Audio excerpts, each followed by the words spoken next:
the curriculum that I saw that you shared, it is basically covering all the aspects. But yeah, while doing those particular functions, the problems that we come across will be sharing. Okay. All right. So next I'll go to Munmun. Yes, Munmun, you can unmute and speak. Hello. Yeah.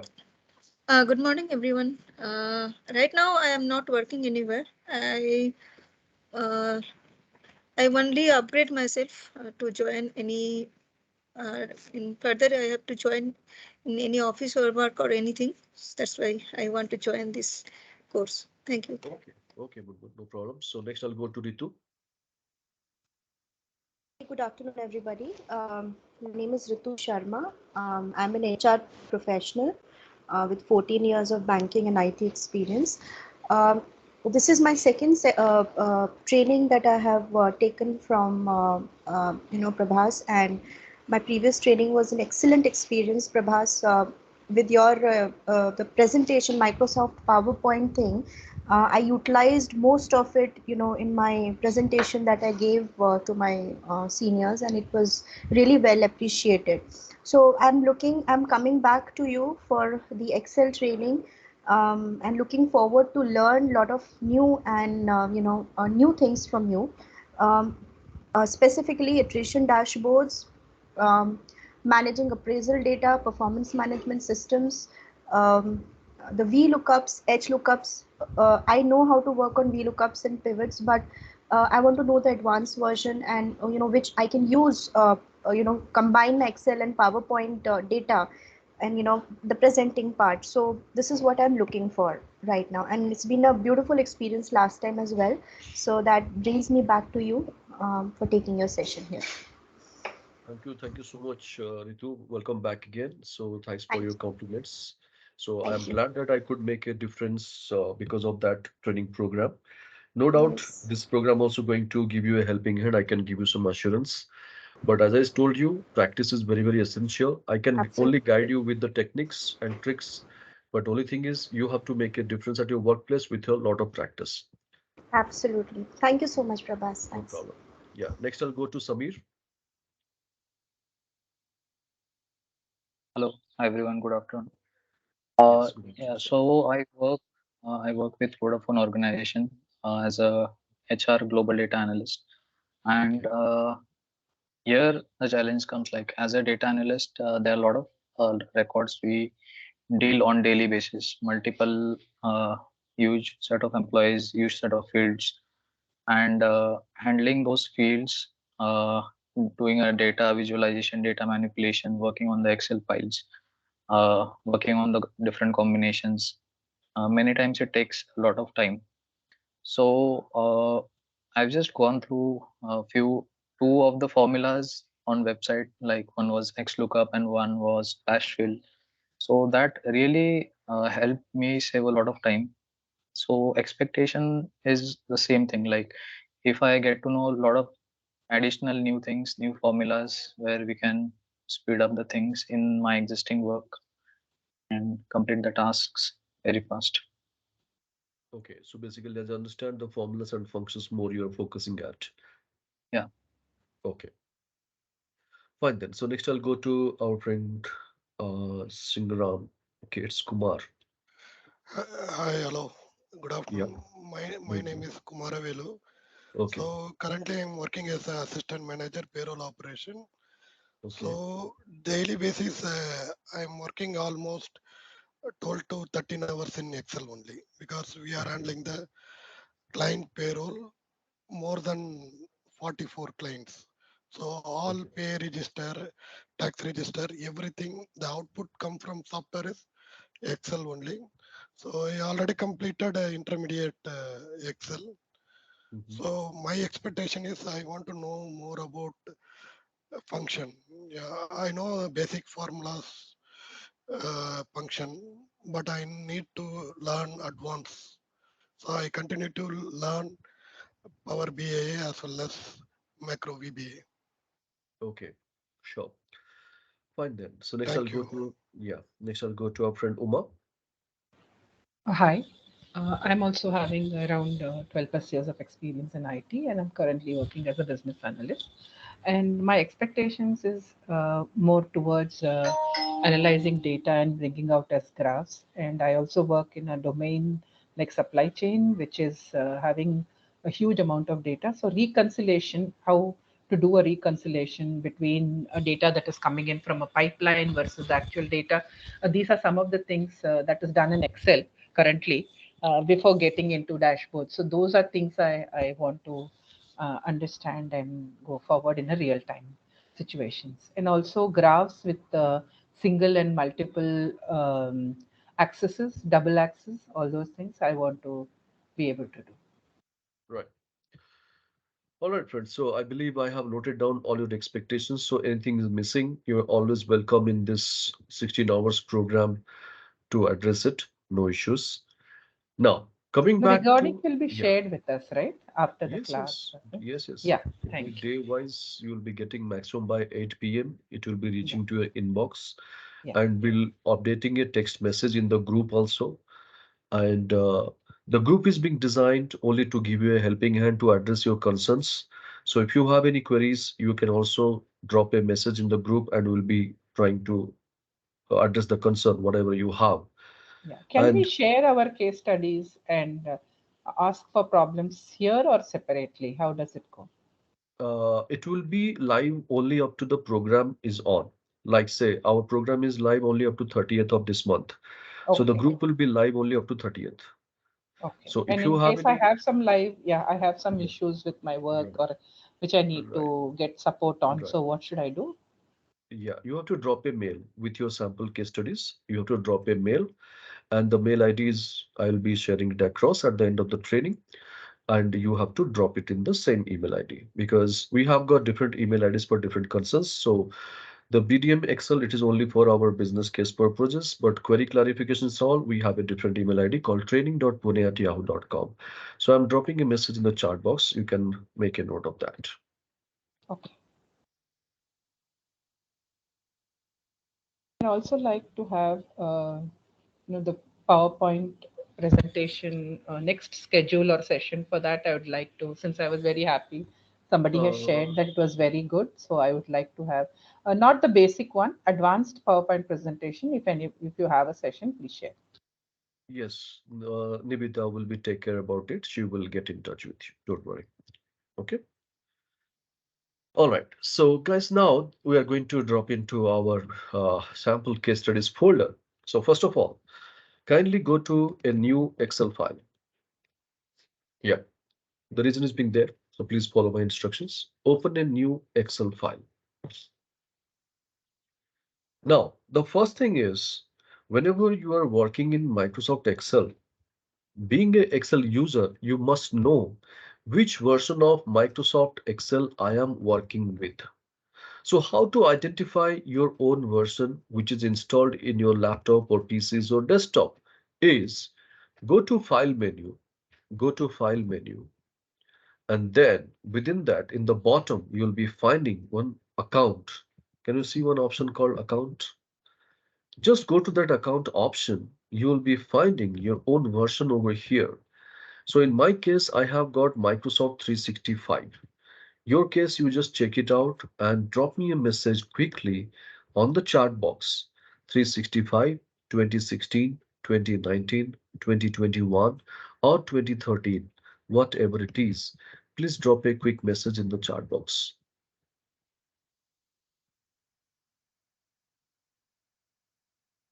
Going to file, account, and check your version and drop me a message. Okay, so Kumar Velu is having 365, request 2016. Okay, how about other friends? Some Professional Plus 2013. Okay,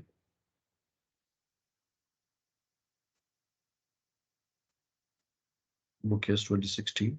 Okay, Uma 2013. Fine. Yes. Munmun, what's your version? Could you please declare that?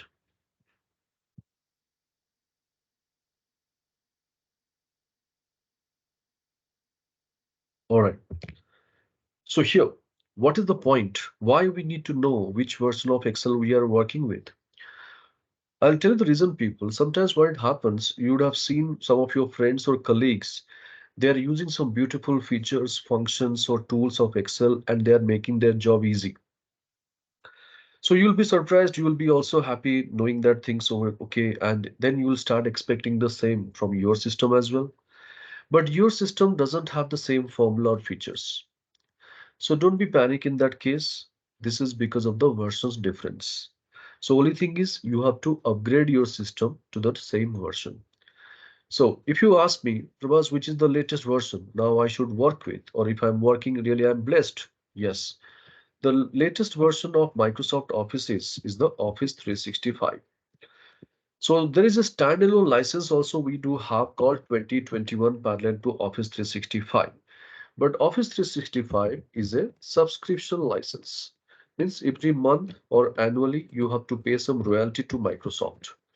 But 2021, it's a one-time license. Okay. Of course, when you go for a one-time license, the cost will be a bit less expensive.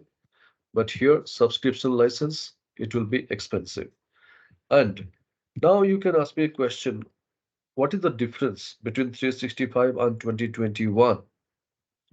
Microsoft is giving a continuous update on this.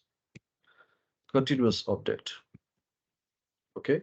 But here, this is just some limited updates you will be getting. So this is what the limitations. Though it is of one user license, one time license, and the less expensive license. So features are also limited, updates also limited, and the formula and functions also limited, not like your Office 365. So this is just to give a brief description about this, the license part.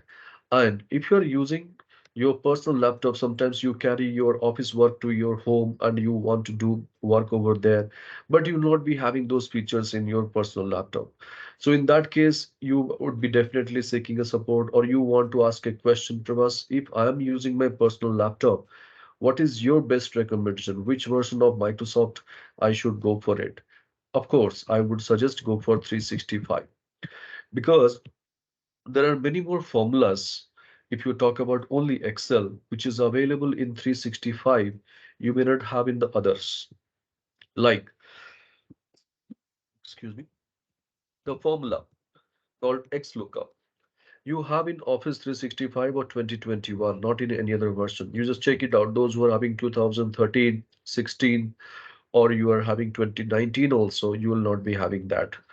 There is one more formula over called text join, though it is there in 2019, but when you combine with if condition, it will make a powerful formula and you can make one impossible things possible in Excel, which you may not have in any other version except 365. Likewise, there are a lot of AI features which is enabled in 365 you may not have in the other versions. So if you are having Office 365, really I would say you are blessed. If you do not have, I'm sorry, no one can help you except your organizations. You can approach to your higher authority or hierarchy and you can request them upgrade your license if you want to make your things better. So this is just to have some awareness and knowledge purpose. I have given you a brief about it. Okay. Now, coming back to our case studies over here, there is a file called corporate case studies. Please go for that and open it.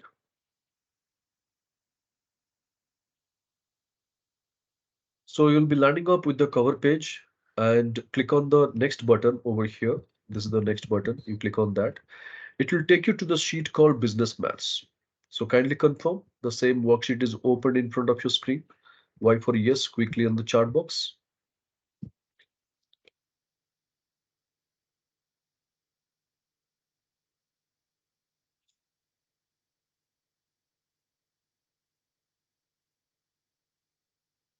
All right.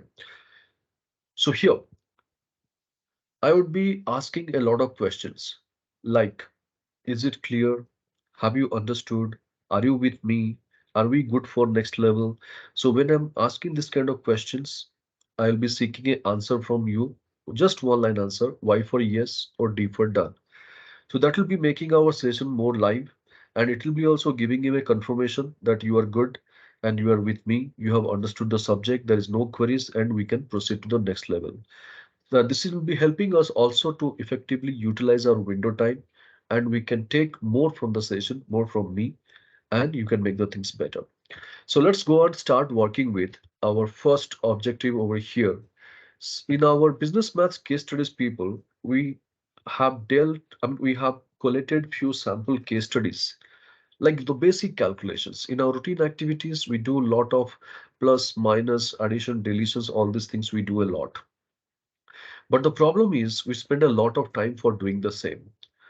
So similarly, there are a lot of activities we do in our routine activities where we end up spending a lot of time. And what we have done, we have collected a few examples out of that, and we are going to discuss upon the same. And objective is how to make an improvement upon that. All right. So now, excuse me. So now the thing is, the first question, let me put it in a story format. So no need to do anything, just watch my screen. Suppose say somebody from XYZ department, he came to me and asked, Prabhas, I need to purchase three products, A of 1000, B of 12, C of 20. When I inquired with the vendor has given the rates, A of 1 rupee each, B of 20 rupees each, C of 10 rupees each. Now I have taken up this matter to my finance department. My finance team, somebody asked me, Prabhas, how much amount you need so that we can issue a check in favor of the vendor's name. So to answer to my finance team, what we do exactly, just watch my screen, nothing to do over here. We'll go to a new column.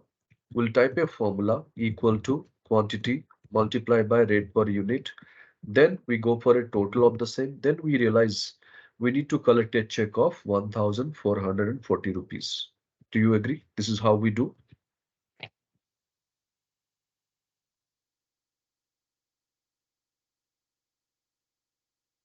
Yes, of course, this is what everyone's choice and this is what everybody does exactly. Now let us analyze the same situation for a minute. Stay focused, please. Now to answer my finance team, this cell alone is enough. So my answer is lying in this cell. But what is the point of getting all these three value? Is it playing any role? No. But we are helpless. Unless and until we get all these three, this total cannot be achieved. So now, what's the bottom line from this discussion? Why our file size is getting heavy? Because we keep creating the unwanted data a lot. Can you realize why our file size is getting increased? So we should stop doing it. This is one of the reasons. Now, the other drawback of this is when you go and create a new column and apply the formulas, again the file size will be heavy. So having said this, whatever the practice we have, people, we have to stop. So how to make an improvement on this? Just see, 1 minute, watch my screen. There is a cell called total cost over here. What I'm going to do is I'm going to write a formula. Now the question is how to write your formula efficiently. Most of the time what it happens, we spend time for typing the entire text string of the formula, which is not necessary. So suppose say I want to go to a formula called sum product. So when I go for sum, whatever the formula starts with sum or the text is containing, everything is displayed over here. I would like to go for sum product. I will type one more character max. Can you see sum product is already getting highlighted with blue color? So I don't need to go and type the entire text. Just hit the tab button on the left side, TAB, tab key is there. So when you hit the tab button, it will automatically take you to the entire string until open bracket, open parenthesis, it comes up.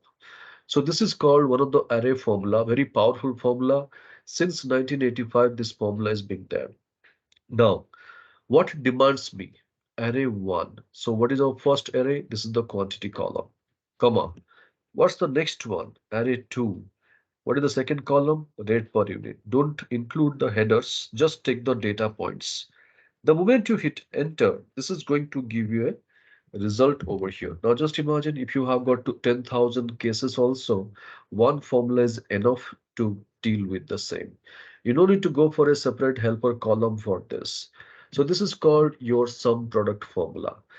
Now sometimes what it happens, people, when we design a template, We need to give a helping hand to the audience to understand. In that cell, what is that formula being used? You want to showcase in the formula in the immediate right side column the best option. You can do one thing. There is a ready-made formula in our Excel from 2016 and above. You will be finding that. Just check it out on your screen also. There is a formula called formula text. Formula text. So this will be asking for reference, and you have to refer to the cell which contains the formula. The moment you hit enter, this will be taking the formula in the text mode and it will display. So this is how whenever you design a template, you can make use of this kind of formulas. So the first one called sum product. Just check it out. Is it working? Sir, the second one which you showed, the one where we can check the formula again, Right. some product, Yeah. the Formula second one, text. uh, Formula text. formula text. Sorry. Yeah. So we can use this for all, even from a file which has come to us. We can, if you want to check the formula they have put. Yes. Yes. Yes. Okay. Okay. Okay. Thank you. Okay. So some product and formula text, two functions we have discussed. Any difficulties in understanding, do let me know.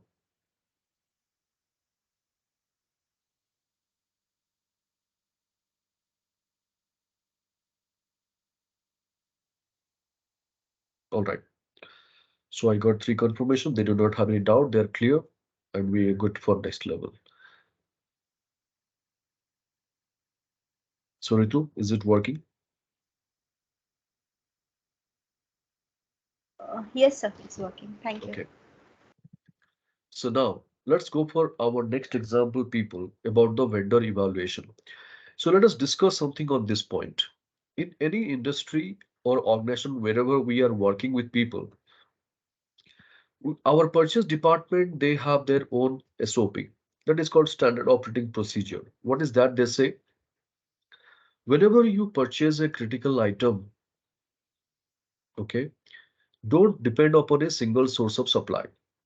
And what they suggest, always go for minimum three competitive quotes.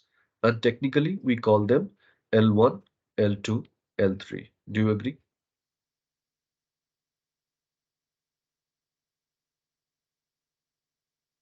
Right. Okay. Before proceeding further, Samir is asking, does array work on NA cases? Yeah, well, could you please be more clear, Samir, on that question? NA cases in the sense? Uh, so whenever we bring some data from another Excels, by we look about some feature. Mm-hmm. So for example, these two columns we bought from some different Excel, and few Right, cells are having NA cases if the data is huge. right. And after that, we try to do a formula and bring the costing part. Right. So will this give an error or Obviously, because hash NA is a text, though it is a formula driven, but formula driven errors are not countable as a value. So for that reason, what we do, we go for a combination of formula called if error. While you are applying the VLOOKUP to bringing the answer, you must apply a if error formula. If you believe there might be a chance of data absence or data might be missing. So in those cases, the formula should not return the case as an error called hash NA.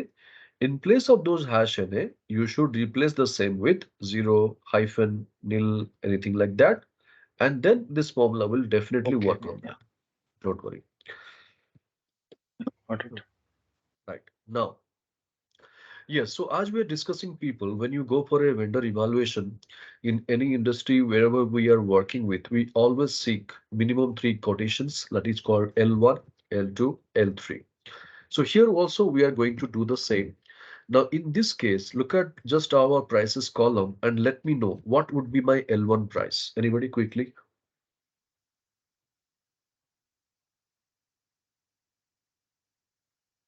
L1, that is the lowest one, 87, 87. row number L, 16, yeah, L2, the second lowest, 99, 99 point, 99.2. Yeah, L3, 103.2, 103.2. So these are the values we have picked up easily since we had maximum 7 to 8 items to count. All right. Now take a situation. When you open the file, in the whole column, there are 10,000 entries are there. Now out of those 10,000 entries, you need to find out your L1, L2, L3. So how will you do this job? Yes, whatever the best thing you have. We can sort it from lowest to highest. That is ideally we go for smallest to largest. No problem. Yes. So this is what most of the people they do. They sort the data in smallest to largest order. And whatever the line items, three line items comes in the beginning of our entire data set, we highlight them, we retain them, rest of the data we delete it, and we drop a mail to our superior stating that, sir, we have done the ground level of workings. We have identified our L1, L2, L3 supplier rates. Kindly approve the same so that we can start procuring the materials. This is how the procedure we have, more or less. Do you agree?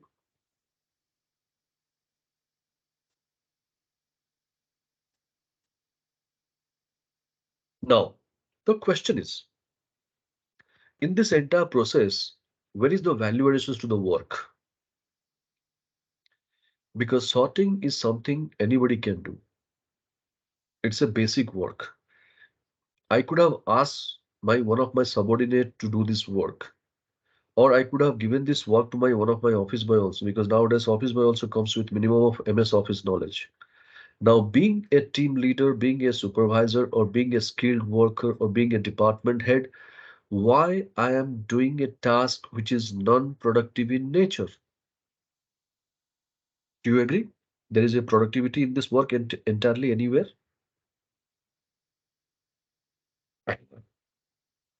Trust me, we never realize what we are doing. And this is the only reason why, even though you are leading a team, the quality of work is missing. Because the task which you could have extracted from your teammates, if you start doing the job, then who is going to think about the next level working? So this is the reason why you have to groom your skill. Along with that, you have to groom the teammates' skills as well. Then only the reports are going to the next level. So in this situation, whatever we discuss, you will not disagree on this point, but the question is how to make an improvement upon the same. One. Second thing is, if you think again in deep, today I am looking for XYZ product, I have to sort. If my product is changing, suppose I am looking for ABC product, again I have to sort.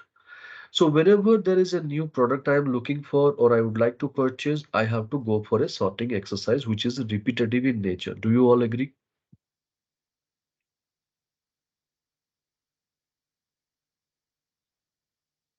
So in this case, how to make the things dynamic? Instead of working with a static data, how to make it dynamic? I'll take you through a improvement on this. No need to do anything. Just watch my screen, understand what I'm saying. Then you give your opinion. I'll be giving time. So basically, in this kind of procedures, people, okay, you should not maintain many more files because people don't like to go through many more files. There will be one file you should maintain, and there is a sheet called daybook. This is our property where we could explain or we could maintain all the details about the vendors. Name of the vendor, registered, unregistered, how many years he's into this business, what is his price, inclusive of freight or exclusive of freight, how many days of credit he's going to provide to us, what's his phone number, what's his email ID, blah, blah, blah. Whatever the maximum information you can capture, you should maintain in the daybook. This is our property. Now, the same file, when we are sending it across to our boss, there should be a sheet called summary. And the summary sheet name itself is sufficient what type of data you should bring it on. So basically, in this kind of sheet, you should not have many more columns. Of course, people don't like and they don't have time also. So maximum 4 to 5 columns, and you should not have many more row items as even. So maximum 5 columns and maximum 10 rows of item data. So there should be a list of the products. Whatever we are procuring, whatever we are purchasing, there should be a list of product for my boss, like in the format of a drop down.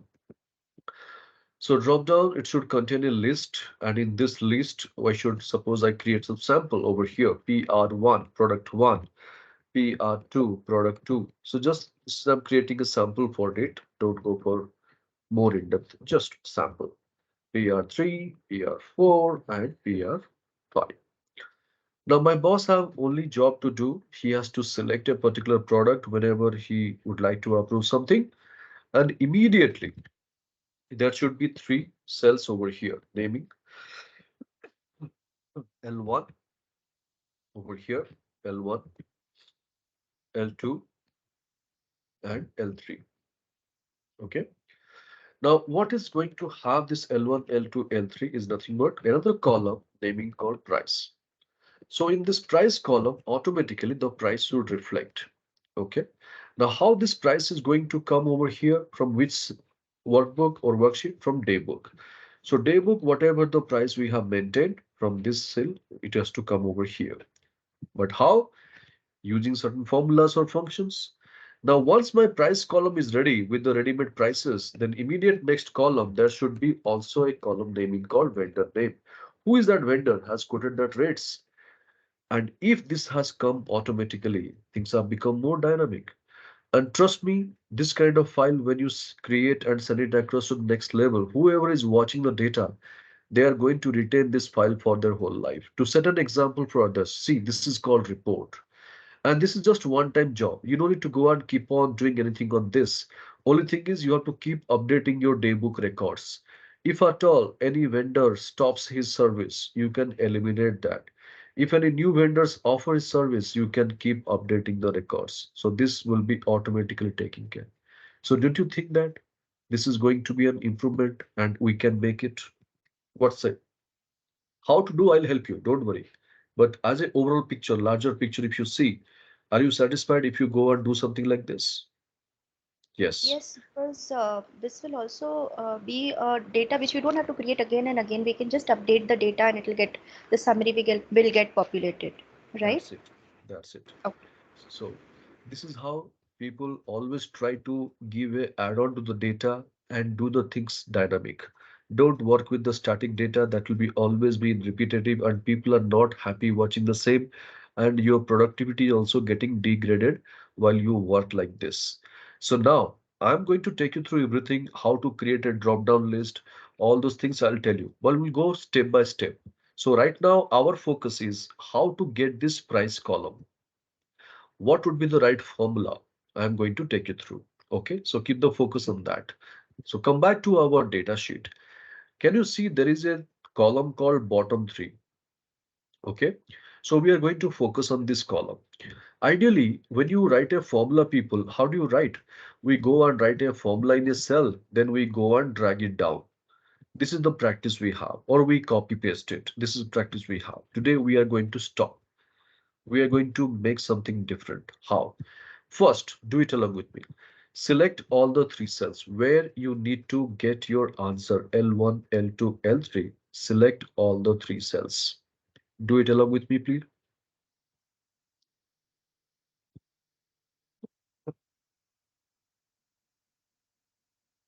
Now, leave your mouse, leave your touchpad, and go for equal to. You can see it starts typing in the first cell, though entire three cells are selected, but still it starts typing in the first cell. Then keep continuing. Write a formula called small. Write a formula called small. Then this demands array. So array is where in the left side of your formula or your right side? Left side. So use the left arrow key to move to the left. It will reach the first cell of the prices column. Then select the entire range. Control Shift down arrow key one time. Control Shift down arrow key one time. Now this range should not move down when I copy the formula towards down. So we need to lock it. And how to lock it? By using F4. If F4 is not your direct command, use function with F4, which will be helping you to apply the dollar symbols before column, making column lock, before row, making row lock. If it's before both, then the entire range or cell lock. So this is what we have to do the setup while writing the formula for more than one cell. So I'm is not it able clear to, so when far? I'm using the 4F command, sir, I'm not able to get this dollar signs there. I'm Right, not able to. right. Right. So if your F4 is not your direct key, go with function with F4. Fn key will be there in the bottom left. Okay, yes, yes, I do know. Right. Yeah. Got it. Now, dollar symbols are Sir, applied. sir, Yeah. why are we logging the cells? Because if you do not lock, what will be happening? The moment you copy the formula down, E12 will go to E13, E17 will go to E18. So one by one cell range also will start moving. Though we are looking for L1 or L3, it will start searching from 103.2. It should end up with 134. It should not go beyond that. So just Okay. to restrict that movement of the cells, we are locking it. Okay. Yeah, comma. Now, if you look at people, what is the next thing it is asking? K. So what is the meaning by K? K is nothing but the integer, the constant, the ranking, or the value. So here we can take as a rank for the better understanding. So we are looking for L1. L1 purpose, rank should be 1. The question itself answer is there. L2, rank should be 2. L3, rank should be 3. So basically, in place of K, we are looking for 1, 2, and 3. But we can't give together. So that's the reason why, if you look at in our right side of the formula, already a column containing 1, 2, 3 prescribed. So we are going to take the cell help from the right side. So use the right arrow key and it will be traveling to G12. So G12 is the cell which contains the value called 1. And that 1 is going to become the K value for my small formula. Now bracket close. Formula is ready only for a cell. Hold on. Ideally, we end up the formula by hitting enter, but today we are going to use control enter and see the beauty with immediate effect. It will be applied for all the three cells, whatever we had selected. And this is called our small formula. And whenever we design any kind of template, summary report, dashboards, this kind of formulas is going to help us a lot. So check it out. Small formula is working for you people.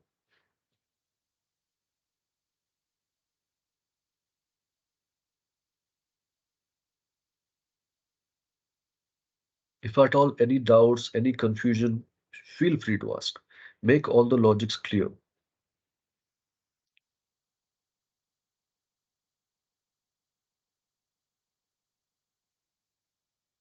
So the only thing is, even if we would not have logged these cells, then also the result would have been same.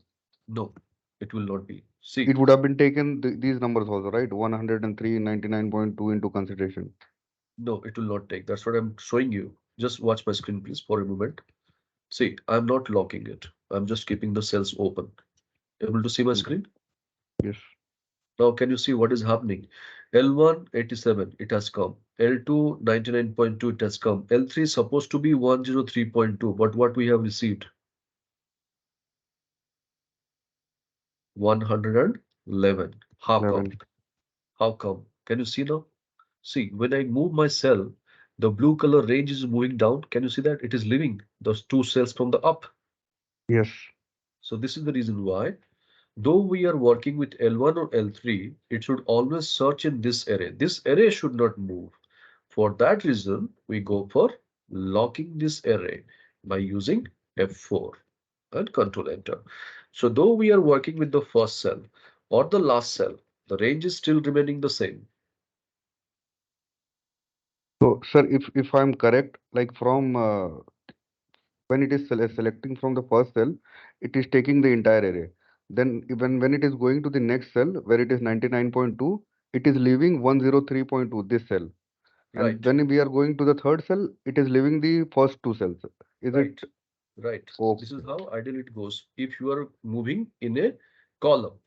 If you are moving in a Okay. row, like we are copying the formula towards right, it will again move the cell one by one cell right. Okay. So that's why we need to lock. So basically, whenever you are copying your formula or you are creating the formula for more than one cell, either towards down or towards right, you need to lock. Locking is necessary. Hope it is clear why we are locking.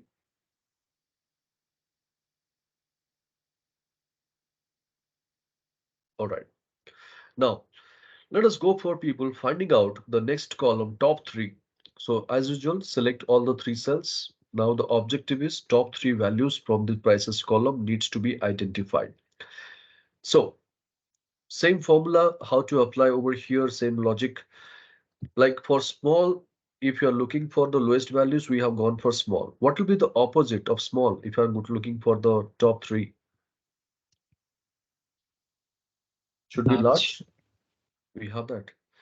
So we'll go for the left side, the prices column. I'll be locking the same as usual. We know why we are locking, comma.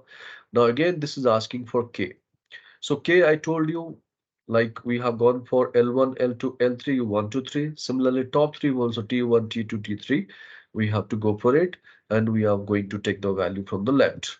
Now bracket close, formula is ready only for a cell, but we need to apply for the entire range. As we discussed, what should be the shortcut? Control Enter, and we got the answer. So this is how people, whenever there is a need, we can make use of this kind of formulas, and that will be helping us to make our data dynamic. So give it a try and check your large formula is also working for you fine.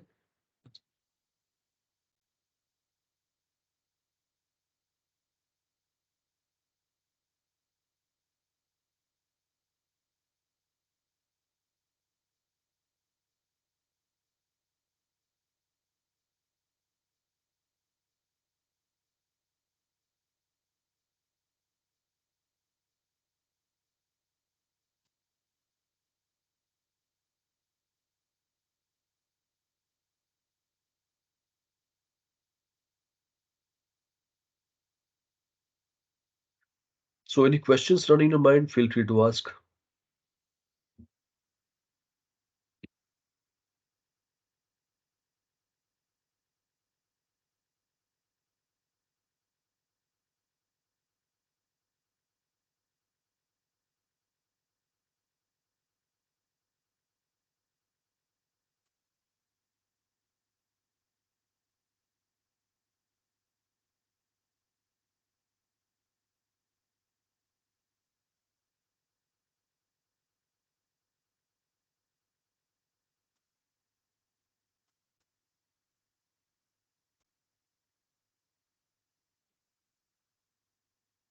Sir, for making this formula work, this one, two, three has to be written. Yeah.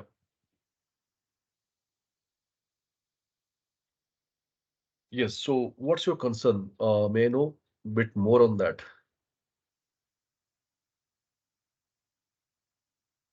I mean, typing 1, 2, 3 is a painful job to you, No, no. The thing is, if we share uh-huh, this particular file to anyone, right? he will understand everything, but Uh-huh, he might not understand why we are mentioning one, two, three, and what does that signify. right, right. Absolutely right. What you have raised the concern. So anybody would like to give an answer for that? So Mukesh has a very good question. Why we need to maintain 1, 2, 3? Is it really mandatory? As I have explained you, you know the things now. So when you are presenting something like this to your superior, definitely they will be having the same question. So he's having a concern, Mukesh. So do I need to maintain like this? Is it really necessary? So to Yes. bring the things in sequence, Yeah. uh, lower things in sequence and top things in sequence. Mhm. But later on, we can remove the formula and then remove that 1, 2, 3 as well. So you mean to No, say but that after removing the getting the formula. answer, if you remove the formula means by making a copy paste special value, you want to do that, correct? Yeah, yeah, yeah. Okay. And then remove 1, 2, 3. Okay. Fine. So Mukesh, are you happy? No, sir, because again, if we then do any other edits in this particular formula, then again we will repeat that process. Right. So then there is no point of making a pay special value because we discussed a lot. We create a template. Tomorrow my boss is going to change the product. My prices also has to be changed. So if I have the formula, then only it will change. If I make a pay special value, then the value will not change. Right? But even if you hide that column G, it will be a confusion. That's why we have hidden it, and what is Right. that? Right, very good question. So I'm glad you could connect in that way. So this is what everybody will be having the same concerns, people, as you have highlighted the points. Now, this is what our expert they suggest us. As I said, suppose say we take two names from our group itself. Now suppose say this is what Mukesh has presented to Samir. So I'm taking two names, Mukesh and Samir. Is that okay for the story? Yeah. Any concerns?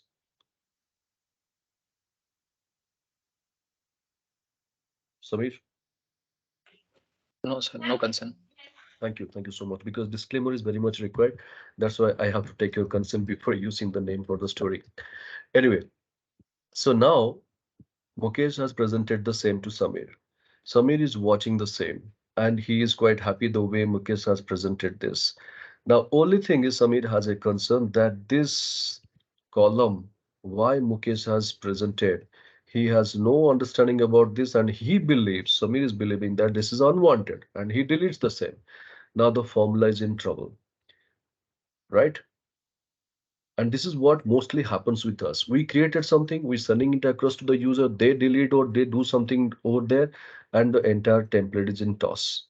So how to overcome this problem? Let's have a discussion. So what we created, people, this is what Excel never recommends.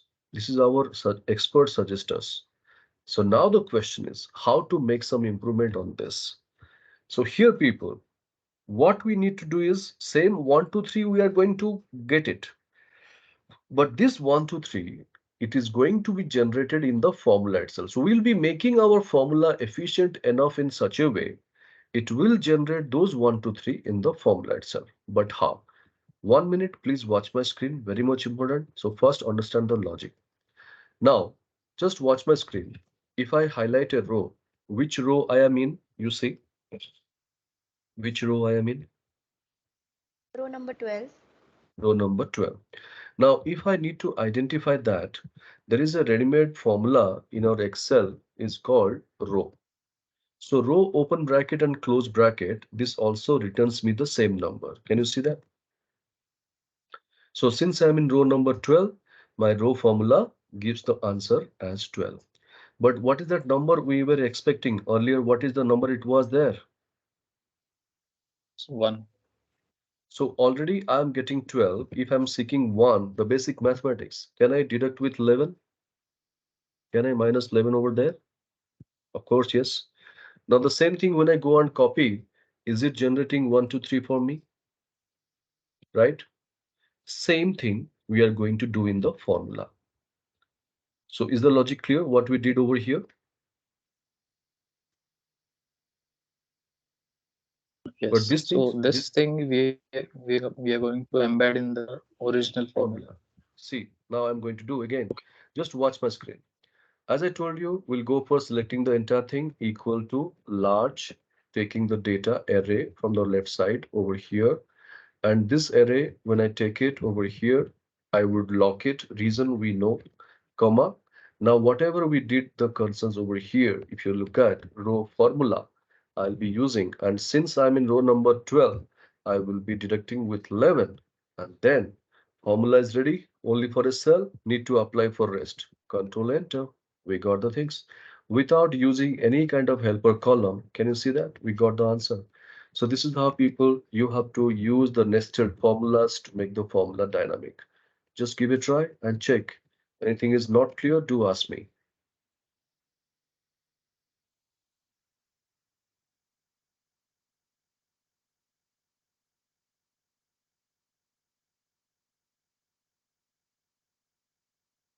You're done with the small. Rectify the small form. Sorry, if you're done with the large, rectify the small formula also.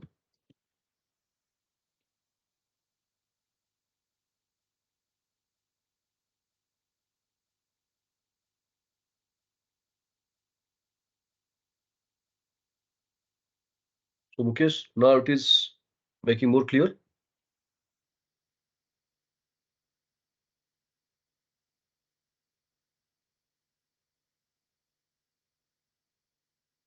Right. So this is how people in Excel, there are various logics people will apply. There's Some an error people's, called yeah, as you've entered too many arguments for this function. you just spell out the formula, what you have written.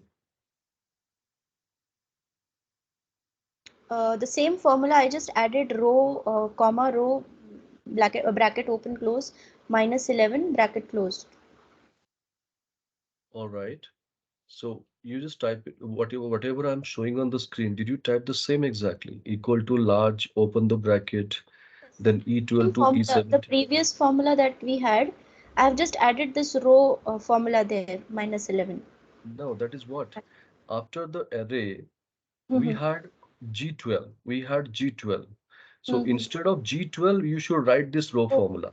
okay, got it, got it, got You it. should not have G12. Okay, got it.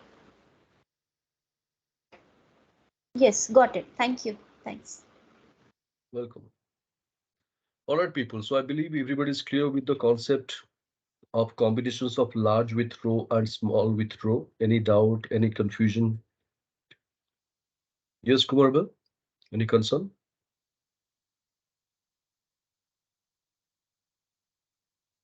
Oh, done. Yeah, it's Okay, working fine. great. Fine, people. So let's go for our next objective over here. Question number three, Sir, basic sir, rounding. Yeah, one question. please Suppose ask. we did not want the numbers. We just wanted, suppose this price 87 was quoted by, say, a person A. So we do not want the numbers. We want the names of the person who gave those numbers in the same order. We'll get that. We'll get that. Don't worry. Okay. As I told you, I'll tell you everything at the end of the session. Everything will be fulfilled. How to create a drop down, how to get the vendor name Okay. corresponding to the value. We are going to get that. Okay. So we'll go and learn step by step. So right now, our concern was how to get the price. Now, based on the Okay. price, how to get the our vendor's name, we'll be using some formula. For the information, I'll tell you the formula which will be needed for doing this job is called index and match. Okay.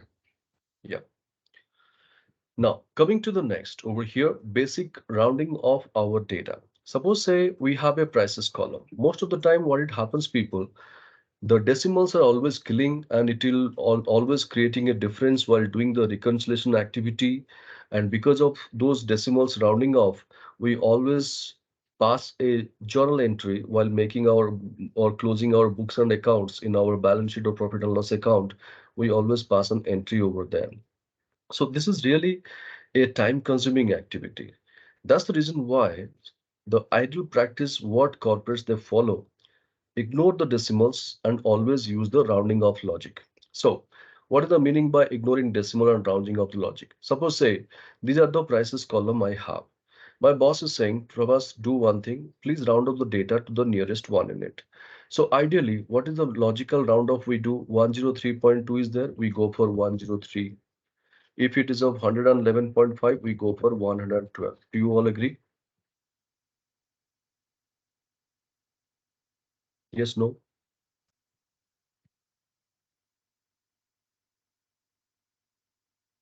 Right, people? This is what we do. Now the same thing over here, my boss is expecting me to do, but not manually. We have to do it in Excel. Ideally, 103.2, we took 103, 1 unit less. 111.5, we took 112, 1 unit up. So why we are doing one case 1 unit down, one case 1 unit up? Because we are not doing anything. This is predefined. Logically, if the post decimal character 5 or more than 5, we go for 1 unit up. If it is less than 5, 1 unit down. So that is called our logical roundoff. Ideally, what we do in that case, we go for application of a round formula. This is what 95% of the users they use round formula to deal this job. But I would suggest Microsoft has made some improvements on the round formula, and we are going to explore that same. What is that? 1 minute, watch my screen. Understand the logic. There is a formula, people, Microsoft has designed called M round. M stands for multiple. What it demands? Number. Number I'll take from the left side, comma, multiple. Multiple has a different meaning. We are not going to multiply with any value. So what it says now that prices has to be rounded off to the nearest one unit. Nearest one unit in the sense whatever the output, either 1 unit up or 1 unit down. So what is the meaning by 1 unit up? 103.2 is there. It may be 104 or it may be 103. If I am not aware of what is the post decimal character, if I am thinking about the probabilities, either of these two value, 103 or 104, do you all agree? If I do not know what is the post decimal characters, then I have to take the value either 103 or 104 if I'm doing a logical round off. Do you all agree? Now the same thing, if you look at 103 is the lower unit, 104 is the upper unit. Now what is the difference between these two? 104 minus 103. What is the unit difference? 1 unit. So that is nothing but your multiple value over here, and that is nothing but your logical round off. Now bracket close, formula is ready, only for a cell, need to apply for rest. Control, enter, and we got the things ready. So this is how people, M round formula will be again very helpful whenever you are designing a template, summary report, cost sheet, or if you have a purchase order, work order, anything, any template you are designing. You can always keep these formulas ready. Whenever the users types a data, this formula will be taking care about your results, always in the rounded off form. Sir, So I try wanted this. some help on the multiple thing. Didn't understand Okay. the logic of that. Yeah. Okay. See, 103.2 is there. If I ask you to round it off, what will round off? 103 or 104? 103. 103. 103. Right. 103. Agar 111.5 is there, you go for 111. 112. So now my question is very simple. One case you took 1 unit down, one case you Mm, took 1 unit up.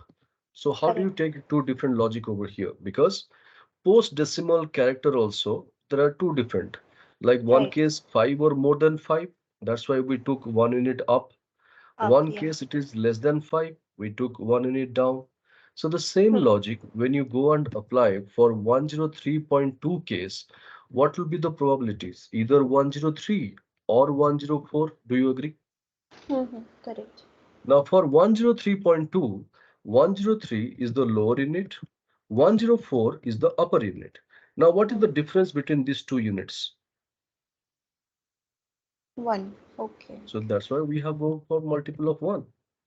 Okay. Okay. So it will always be one in the formula. Yes, logical round off means 1. That's how we do. Either 1 unit up or 1 unit down. Okay. All right. Thank you. Yeah. Okay. So M Yes, I round, just have one question. please ask.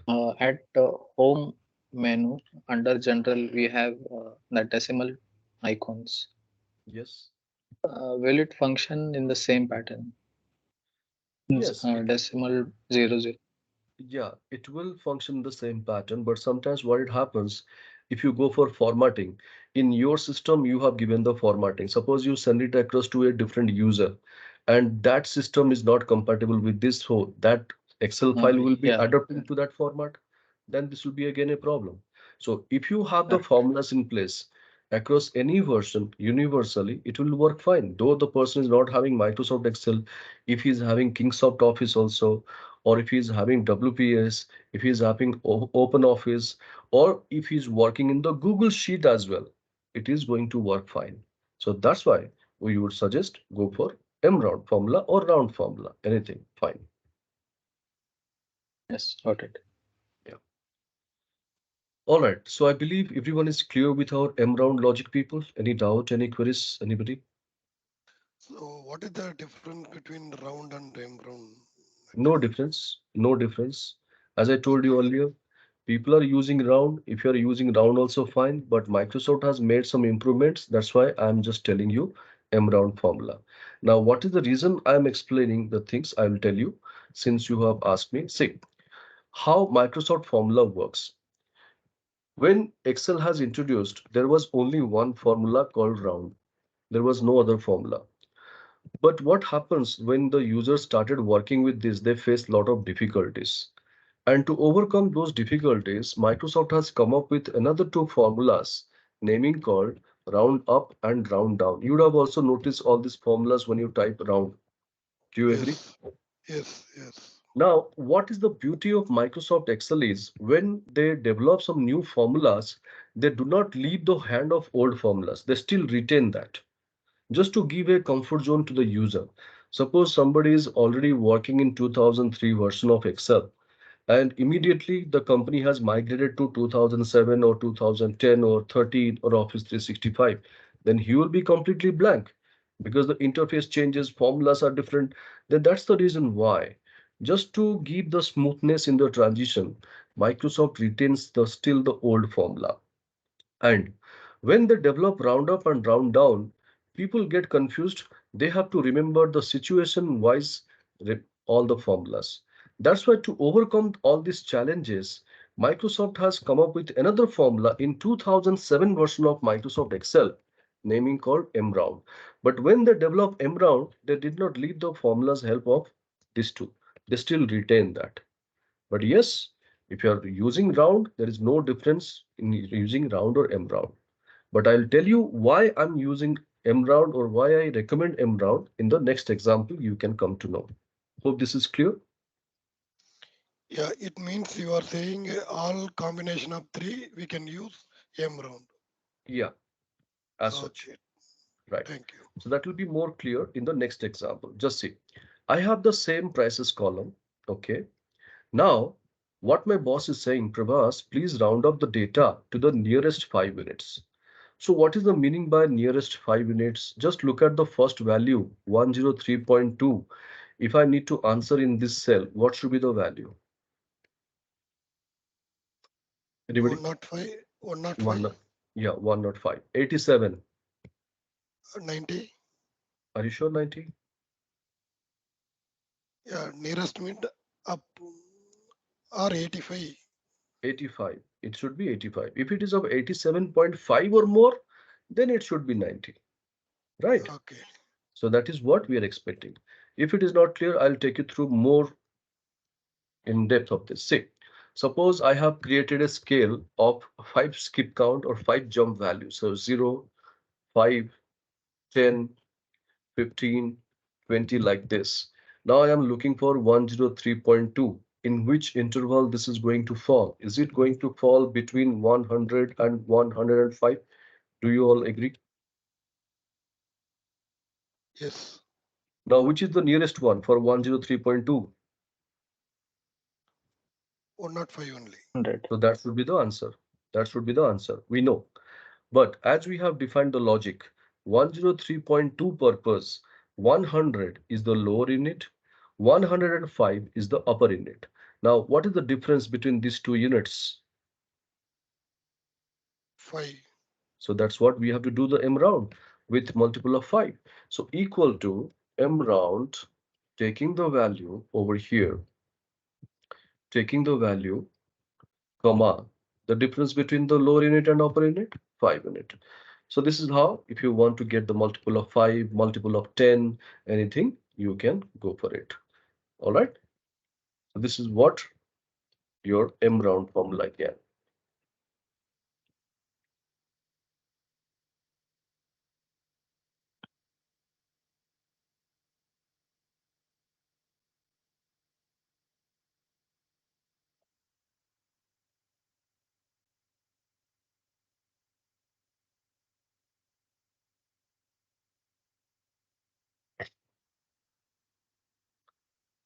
So this will be very, very helpful. As I told you, people, when you design the templates, your cost sheet, purchase order, work order, or any other template or dashboards or your income tax calculations, or your payroll calculations, or your CTC calculations, anything, you can make use of all these formulas.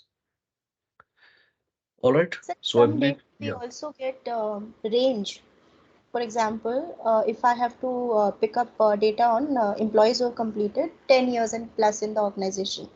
So some will fall in the bracket of 10 to 15 years, some will fall in the bracket of say 5 to 10 years, depending on the range we have specified.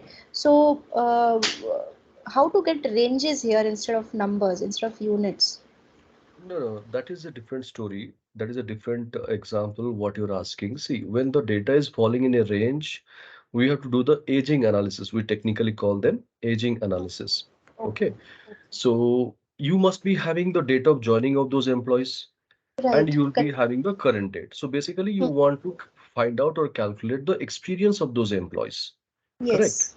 So those Yes. things are different concern we'll be addressing in a different way. We have an example coming up over here, naming called date calculation. We are going to discuss. Don't worry. Give me a Okay, sir. moment. Yeah, Yeah. Thank you. welcome. All right. So I believe everybody's clear with our M round formula, people. Now let's go for our next. Here you can notice in question number 4, we have a prices column where the data is of mixed type. Like we have got positive, we have got negative as well.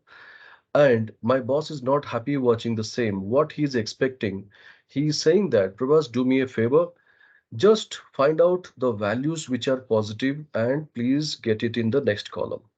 I don't want to see the negative values. This is what he's expecting. Now, looking at the data, how do you classify that this is negative?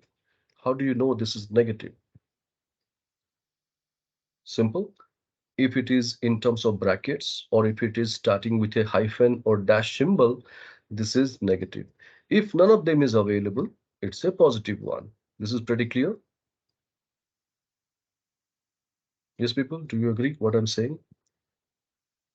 If you look at your data, if it is containing a brackets like this, or if it is starting with a dash or hyphen symbol, this is negative. If none of them is available, it's a positive one. Now, if you keep your cursor in one of the negative values, just see and look at your formula bar. So formula bar is showing it is starting with a dash, but the data is being displayed in the cell having the brackets. Both are considering as a negative value only. Now, this is what by looking at our data. Now, if I ask you logically, please decide whether the value is positive or negative, what we do? We go and keep checking with each and every value. If it is more than 0, if it is greater than 0, it's positive. If it is less than 0, it's negative. So the same logical calculation we are going to do in our Excel. So when you want to do a logical calculation, we have to deal with a logical formula. So to deal with a logical formula, we have an option called if. Now 1 minute, watch my screen, what it is asking. See, it is demanding logical test. Logical test purpose, we need to depend upon a cell where you want to continue your test. Now, what kind of test? Is it greater than 0? This is the test. Now, when you do a test, there will be two chances. Either there will be success or there is a failure. But we have to look at positively. So first we'll be expecting success. Then that's the question it is asking. Value if true. So whatever the test you are doing, the value if it is greater than 0, it means the value is positive. So in the next column, where you are applying the formula in the next column, which value we are expecting? The value we are doing the test, comma. Next, value if false, because we never know there is a success or failure. So if there is a failure, means the data is not greater than 0. So definitely it is less than 0 and it is negative. But in the next column, we are not expecting that value, but we should give some treatment in the next column, like 0, hyphen, nil, not available, not applicable. Anything you want to write, you must write within two double inverted quotes. Since we are working in template, it is always better go and define a blank. How to define a blank? Two double inverted quotes is a self-implied message as a blank cell. Here people commits a mistake. They define two double inverted quotes, but they retain a space in between that. Those space is not visible, but it is counted as a character. So you have to be very careful. You have to be very specific.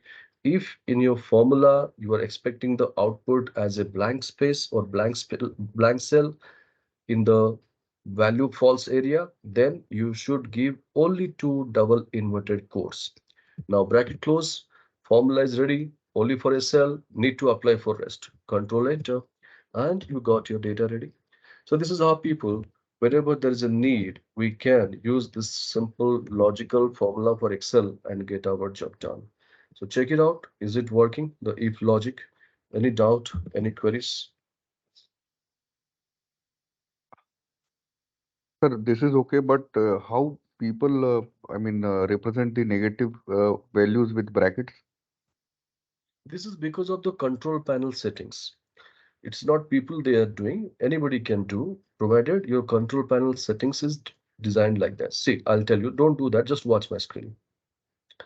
Now, if I go to my start menu over here, control panel settings, there, if I go to my region, okay, in the regional settings, if you see, in my case, I have defined English India. Probably if it's your system and you have not done any changes, by default, it will be there, English United States. And there, if you go for the additional settings for negative sign, just see on my screen, for negative Okay. sign, a symbol. If you go for addressing this over here, it will be showing all the formats for negatives. Can you see? Mm-hmm. So this is from the control panel settings. You can choose whichever the Okay. format you are looking for. Sir, I'm getting true and false instead of the numbers. Okay, what is that formula you have typed? Spell it out. If bracket open Mhm, E32, mhm. comma E32 greater than 0, No, no, no. E32 greater than 0, comma. comma acha, comma E30. All right, okay, got it, got it, got it.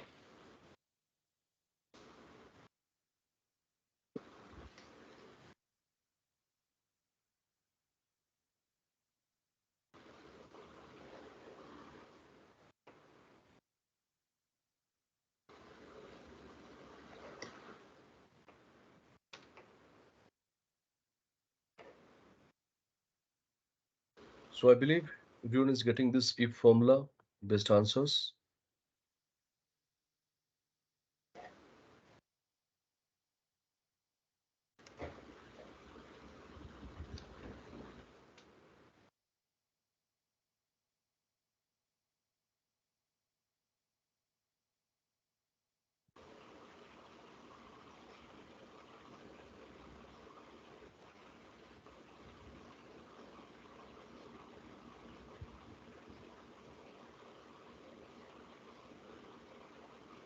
Now, the question is, are you happy with the answer? By using if formula, what we have received the answer, are you happy being a user?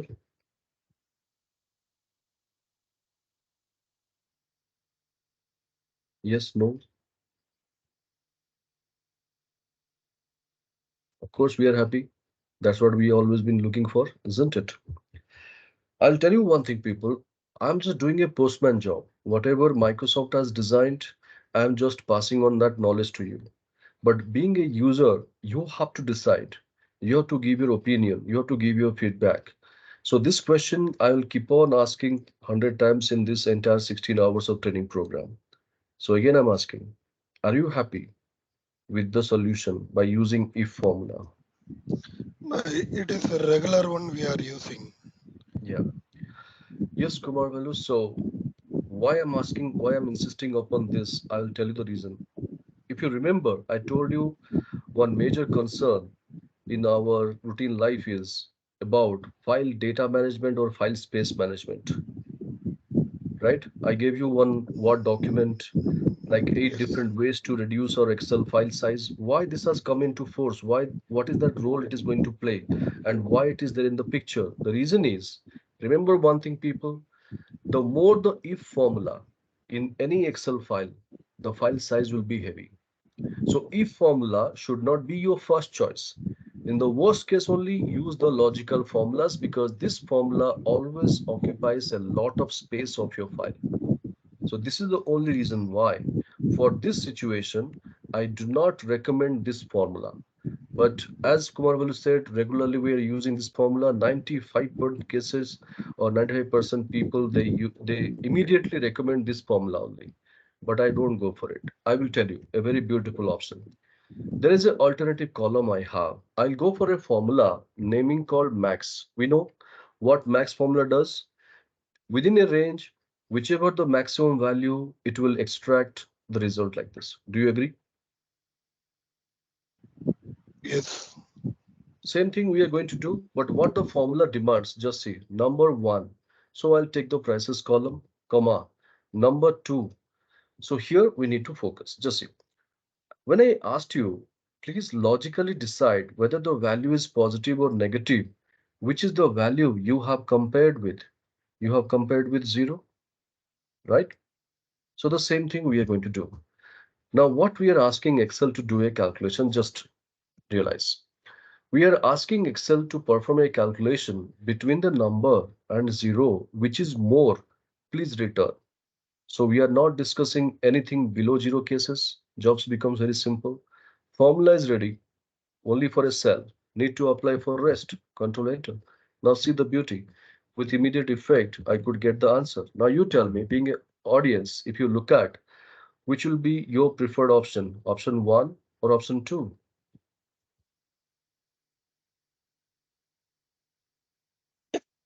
So everybody's choice.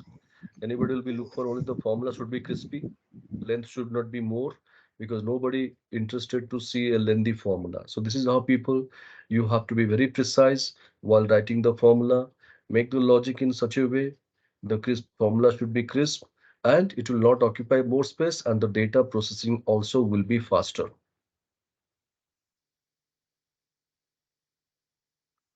All right. So I believe this logic is clear what we did. Any doubt, any queries?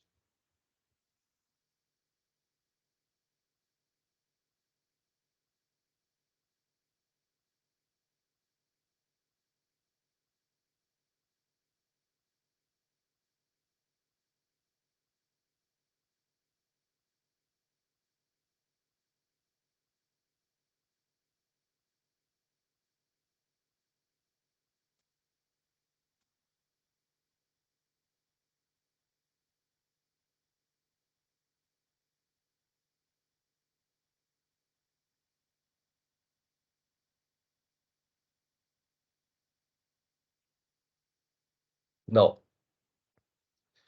so question number four, whatever we discussed, I believe it's clear. We'll proceed to our question number five. Sorry, the number sequence is different. Okay, so it should be five. Fine. So it's a very beautiful example over here. Let's stay focused on this. Suppose say we have furnished one AMC on 11th December 2019 for HP printer and the duration we fixed called 16 months. Now our objective is when this contract is going to be expired, we need to find out that. Like that, there we have got 10,000 AMCs and we need to be pinpoint accurate while finding my date of expiry so that we can take a call whether to renew the contract or to stop the service. If the asset is already scrapped, then there is no point of maintaining the AMC for that. Whatever it is, we want to take a call upon that. So look at the same, just look at the first case. Manually check and let me know what would be the date of expiry for the first AMC. Anybody?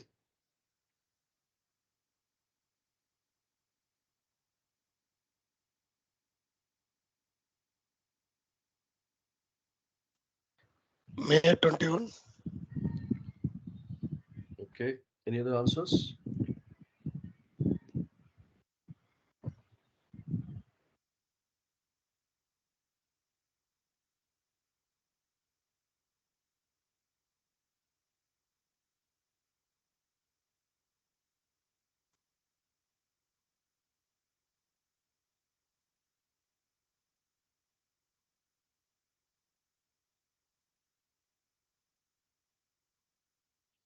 Simple. 11th December 2019, after 12 months. 11 December 2020. After that, 4 months, Jan, Feb, March, April. So basically, as I see, it should be the date of 11th April 2021. Do you all agree?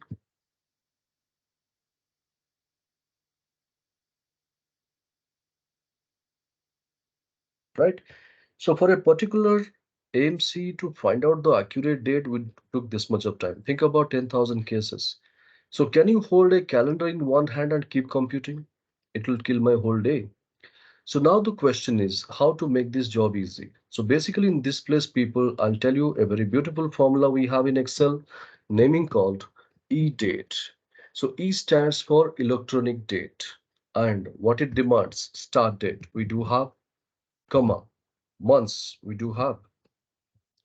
Now the moment I go and close the bracket, formula is ready, only for a cell. Need to apply for rest. Control Enter. We got something over here. What is that? Yes, anybody? You'll have to This is format the cell in to date format. No, I did not ask that. I asked what you have received.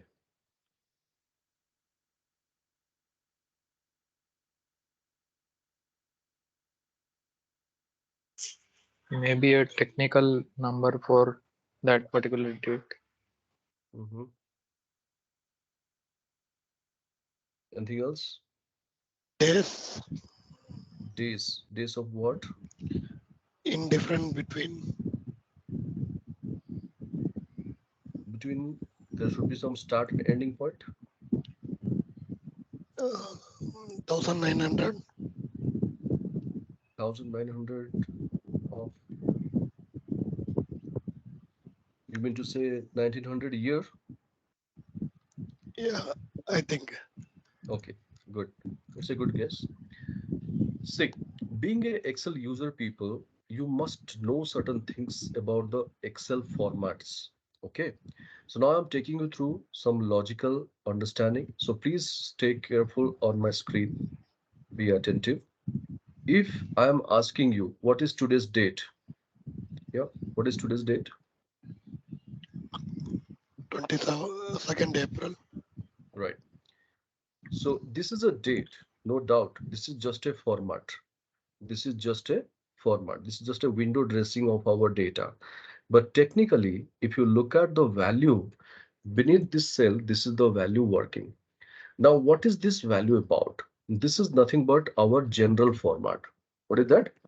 General format. Now, how this value is being calculated, I'll tell you. Technically, our date format or date formula, the calendar, whatever it is taking in Excel, it starts from 0101 1900. So this is our day one. This is our day one. Can you see when I convert into general format, it is taking us date one. So starting from 1st January 1900, today, if you are looking at, we have already passed 45,038 days. Hope it is clear, the logic what we discussed. Okay. Now this is one type of format called general. Now the same value, when I keeping it, this becomes our number format. Just watch my screen. Now same value I'm going to treat over here, but this is called our time format. Same value, again I'm going to deal with, this is called our date format. Only the format is changing, but value remains the same. Same value one more time, but this is called currency format. Depending upon your system, regional settings, dollars or rupees will be applied. Now the same value, again I'm going to take it over here. This is called our percentage format. So value remains the same. Only thing is the format is changing. So window dressing of your data alone is changing. Hope this is clear how Excel deals with the formats. Now, which format is matching is the output of expiry date. General. So, So, right? how means how you are converting it so quickly? Means any shortcut? Yes, I'll tell you. Whenever you want to go for converting any format to general, Control Shift, there is a infinitive symbol key is there. Can you see on my screen? You will be having Yeah. same thing in the keyboard. This is called tilde key, Tilde, very rarely in use.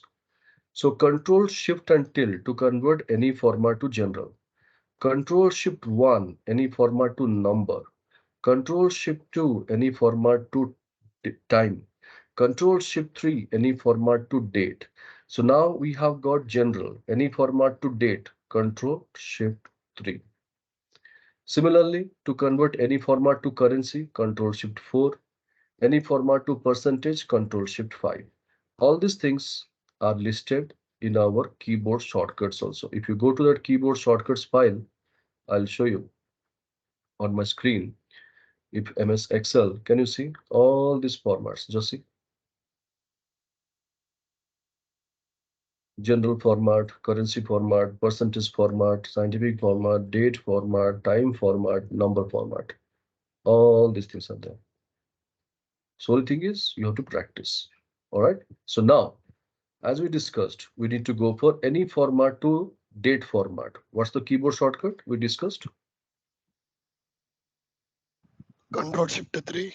Control Shift 3. Go for it and see. Even though you have got 10,000 cases, we could find out our date of expiry as it is accurate. So try this and check any doubt, any queries.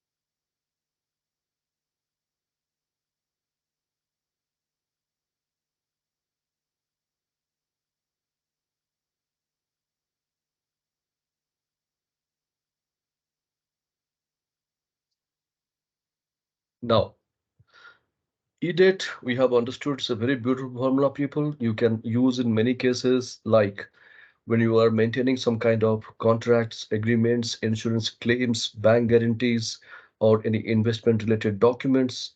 Don't use Excel just to maintain a database. Use Excel as a tracker. So before it gets expired, at least you should do the renewal or going for the stopping of the service. Anything you want to take a call, you can take it off. Now, Sir, one question, sir. yeah, please ask. Is there any way where a system takes the date of, I mean, the Excel takes the system of the date of the system? Example, what I'm saying is, suppose it is 26th of the month and Okay. it is a 30 days month. So 4 days are left, and suppose we Mhm, need 4 lakh sales in 4 days. So mhm, every day the asking rate is 1 lakh per day. mhm. So every day I want that as the day passes, it checks the system date and the Mhm. asking rate as, I mean, it calculates accordingly. Is there any way? Yeah, you can use the formula called today. See, ideally, how do you define today's date? There are two ways. Either you take a keyboard shortcut control colon. This is called keyboard shortcut with control colon. You can get it. Else, you can write a formula called today. So today formula, what will do? It will be giving you today's date, but this will be dynamic because Okay. today formula, it will always depends upon your system date. So today's my system date is 22nd. When I open the file tomorrow, what will be the date? 23rd. 23rd. Hmm. So it will become automatically 23rd. So whenever you are using any formula related to the dates or Hmm. corresponding to the date, you should use today's date or today formula. Okay. So that can be done by using today formula. Okay. So we'll be dealing with that. How to use today formula in the real time one case I'll show you. Don't worry. Okay. Right. So date of expiry, we got it. But our risk is not yet completed. There is another risk, people. What is that we need to identify is 11th April 2021. Is it falling in a weekday or weekend? We need to also find out because if you are working with a 24 by 7 running plant and if your date of expiry falls in Sunday, of course, you will not be coming to office. But if at all anything goes wrong in the plant, entire repairs and maintenance cost you have to bear. as a company, but you can't claim from the vendor because the vendor is going to show his papers. Since you have not renewed the contract, he's not liable, and you will be questioned later by the auditors. What is that you are doing? So to assess this risk factor, people, we need to find out one more column naming called day. So how to extract a day from a date? That's a very beautiful thing. Again, we are going to do taking a formula called text.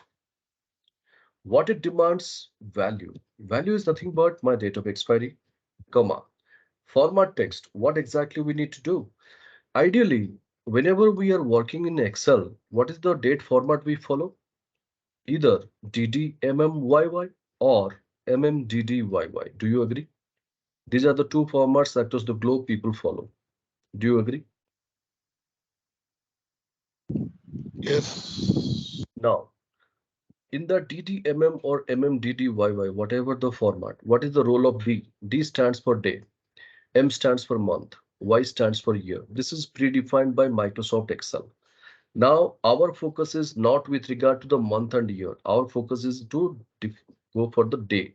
So within two double inverted quotes, we need to go and type D four times. Why D four times? To get the complete string of the month, like Monday, Monday, it will be giving. If you reduce one D out of this, it will be only giving you first three characters of the day. So like Monday, MON, Sunday, SUN, like that it will come. Is it case sensitive? No. Excel formulas are not case sensitive. You can write in caps on or you can write in caps drop also. But within two double inverted quotes. Formula is ready. Only for a cell. Need to apply for rest. Control Enter. We got the things. So just see, as we are anticipating the very first case, it is falling in Sunday.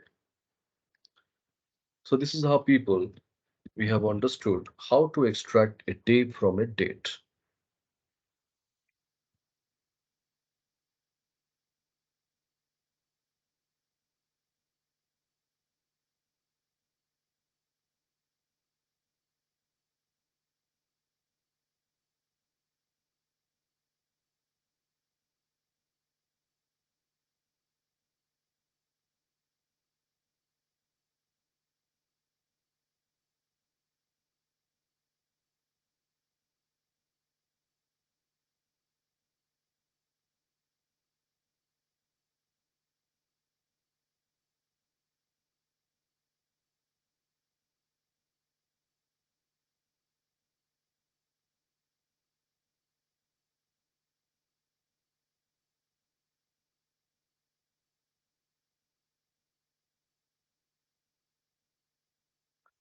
All right.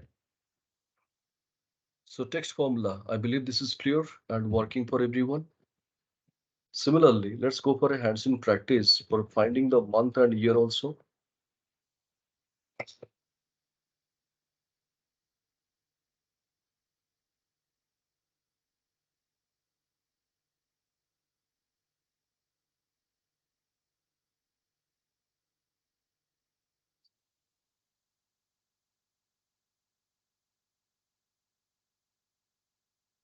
Now, to find out a month, what we can do? We can go for same text formula, people, taking the value, comma, within two double inverted quotes, you can go for M four times, and you got your month ready. So these formulas will be very, very helpful when you download the data from SAP or ERP. You will be finding only the date will be available. So if you want to do some analysis based on the year-wise, month-wise, anything, you can go for this. This is going to help you a lot. So if you want to go for finding out the year, you must be thinking we can go for text, taking the value within two double inverted quotes, y four times. You can do that, but not necessary because text is a lengthy formula. So what we can do, people, we can go for a immediate ready-made formula in our Excel naming called year. And year formula, what it demands, the serial number. Serial number is nothing but my date. And bracket close, control enter. See, the formula has become very crispy. So this is how, if you have the awareness of all the formulas, it will be very easy for you and you can make your data processing faster, and the file size will also not be heavy. So I believe all these formulas are working for you. Text formula, year formula, EDATE formula. These are daily needs formulas, people. If you have any difficulties in understanding, do let me know. Any questions, please ask.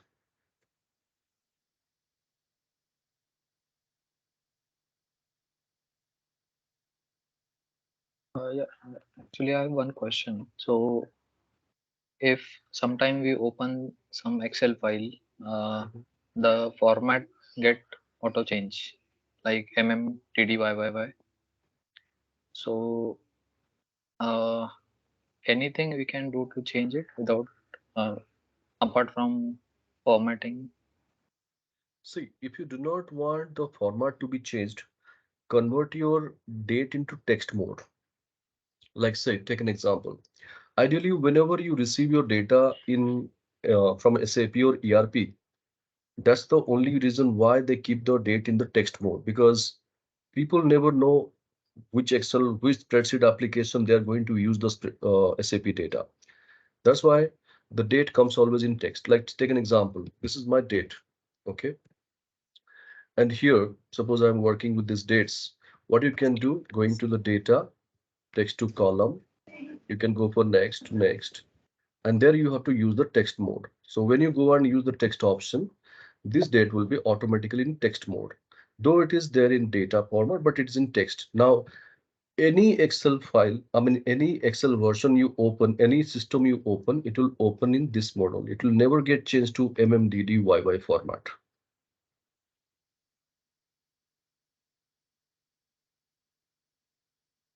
All right. Hope it is clear.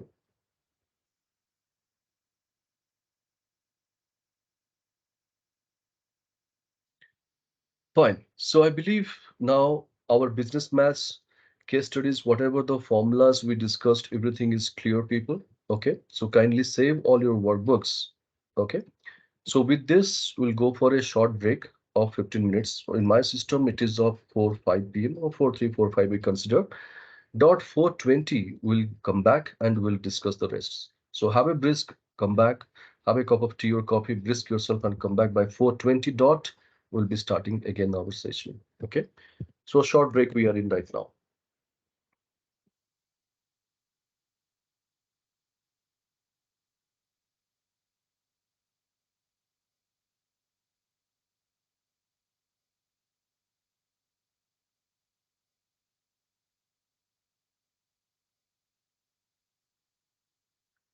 So I'll be in mute. I'll be back by 4:20.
All right, people, if you're back, could you please respond in the chat box? Why for yes quickly?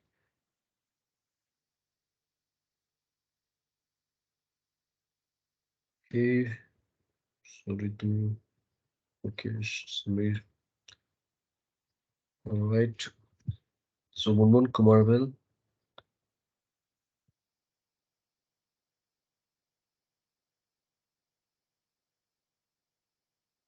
All right. Now, before break, we had discussed about our business maths case studies, people. Now we'll go for our data presentation sheet. So here we are going to discuss about the data. Of course, as we know in Excel, without data, we are not going to work. But data alone is not enough in today's world. If you have the data, you need to analyze. If you have the data, you need to visualize. If you have the data, you have to do the data mining. So all this exercise is needed on the data to make it into a information. So now we are going to discuss upon something. How to make our data informative. So say, take an example. I have got a revenue data. Suppose my boss asked me, Prabhas, get me the entire revenue report over there in Excel. So what I did, month-wise, dealer-wise, customer-wise, whatever the Excel sheets I had prepared, everything I have opened, and this is the final summary I have made it.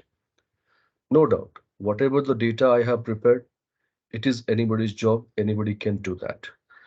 But when I'm going to present it, if I do not give anything more on this, it is incomplete and people will not be happy, and the data presentation also is not going to be completed. So think about it. This data, whatever I have selected, you have the same data with you. What else we can add it so that people would be happy watching the same?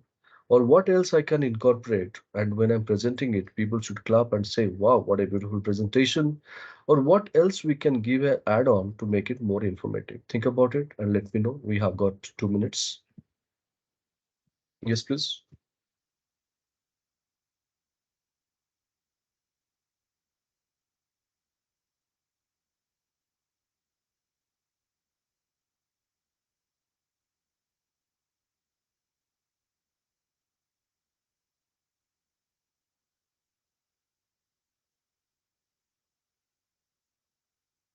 Yeah, you can unmute and speak also. What can be done, in your opinion?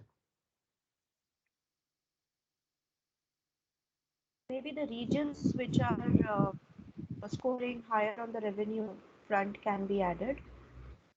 Okay, so basically, I just understand you want to highlight which month we have got the maximum revenue, which month we have got the least revenue, you want to highlight. Yeah, we can do that. And also the regions. Most of the sales organizations have West Zone, East Zone, and Uh, North and okay, South. okay, So maybe that. that is the secondary process. Like first we Yes. need to identify the highest and lowest, then the Yes. necessary reasons why there is a highest one, why there is a lowest one. That is the Right. second process. Okay, Right. fine. Right. No problem. No problem. Yes, anything else, people, from anybody?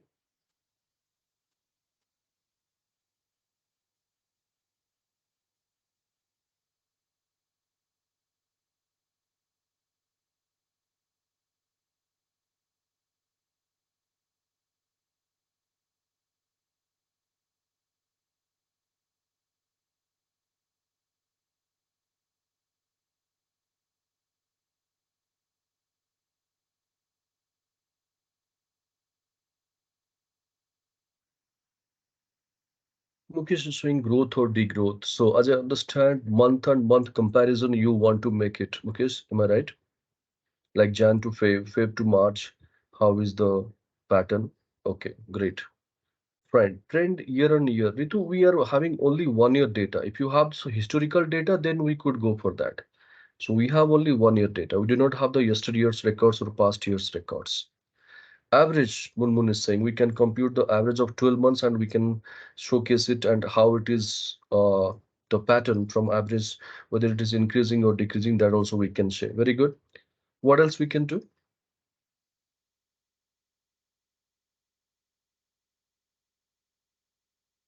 All right. Can we go and present the data in the format of a chart? Line, column, pie, bar, something we can do also. Do you agree? Isn't it? All this information, whatever we discuss, people, this is very much needed. But technically, are we doing the same? Whatever you said, presenting the data, maximum, minimum, going for comparison month and month, going and calculating the average, presenting the data in charts and graphs, everything is needed over here. But are we really doing the same? No. Trust me, you'll also not disagree. We never go and present our data in this format unless and until it is demanded from the other side. Why is it like this? When we know these are need in this data, but still we never present our data in this format because we have a fear. If I give more information, my boss will be asking a lot of questions. Do you agree? That's why we keep quiet. Whatever thing it is asked to us, we go and confine that limit to that. So what I suggest is, people, the bottom line for the entire discussion is always try to leave your comfort zone. If you want to make a difference at your workplace, if you want your presentations to stand out of the crowd, you have to always do something different. So now, how to make it different, how to make it informative, we are going to discuss one by one. So stay focused and do it along with me. As you told a lot of things, people, one thing you have missed out, the very basic need. In any data, you must have a total. We do not have a total revenue. Can you see that? So let's go and start from that point. The basic needs. So keep your cursor in the total cell and go for Alt equal to a quick keyboard shortcut, Alt equal to. It will be giving you a total of the same data, 33,715. Did you receive all the same value?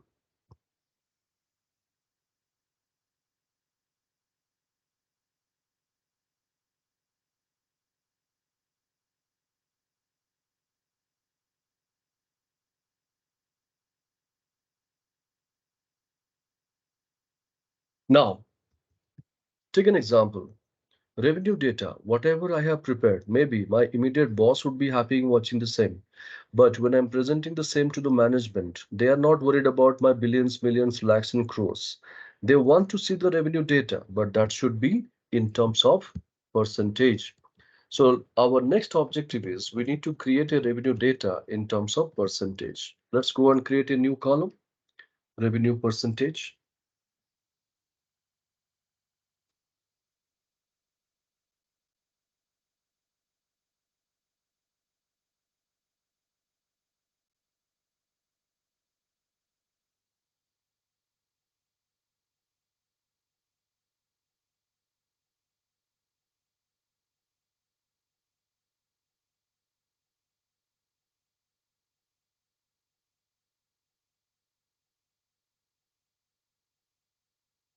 Now, what should be the formula for revenue percentage calculations? People, let's have a basic understanding. See, the moment we go for Jan month, revenue percentage is nothing but equal to taking whatever the Jan month revenue, it should be divided by the total revenue. Do you agree? But when I go and copy this formula towards down, this revenue total cell should not move down. For that, what we need to do? We need to lock it. But ideally for presentation in terms of percentage, we go and multiply with 100, which is not really needed. We can complete our formula with this and then it give me the answer in terms of decimals. And we know we have also discussed to convert any format to percentage format. What is the shortcut? Can somebody tell that? To convert any format to percentage format. Control Shift 5. Five. And the same we can apply for the rest of the cases. And when you go for a total, is it showing 100%? Yes. So this is how we got one more column ready, people, naming called revenue percentage. Kindly check and confirm.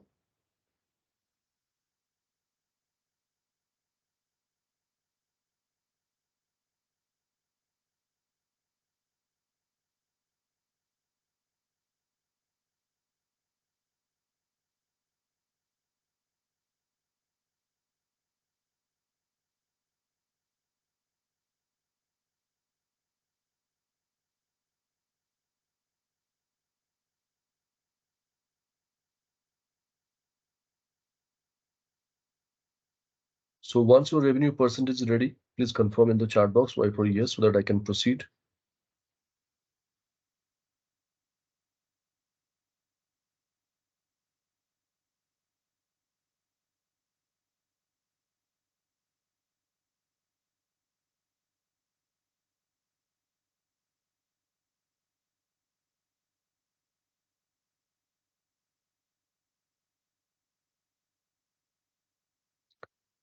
All right. Now, once your revenue percent is ready, what is the next column? We should add it. Just have a look. As we discussed, we can compare our data in month and month, like Jan to Feb, Feb to March, or March to April. That is called, we call it as growth. So let's go and create one more column, naming called growth, and check what should be the formula for growth column. So please stay focused on my screen. Excuse me. Like our first month is January. Do you have anything before January to compare with? No. So that's the reason why Jan month growth is nothing but nil, ideally nil. But when you go to Feb, we have got something to compare with. What is that? From Feb to Jan. What should be the formula? Basic mathematics is equal to Feb month minus Jan month revenue. Do you agree? Now the same we can apply for the rest of the cases and our data is ready. So we had one more column naming called growth. Kindly confirm.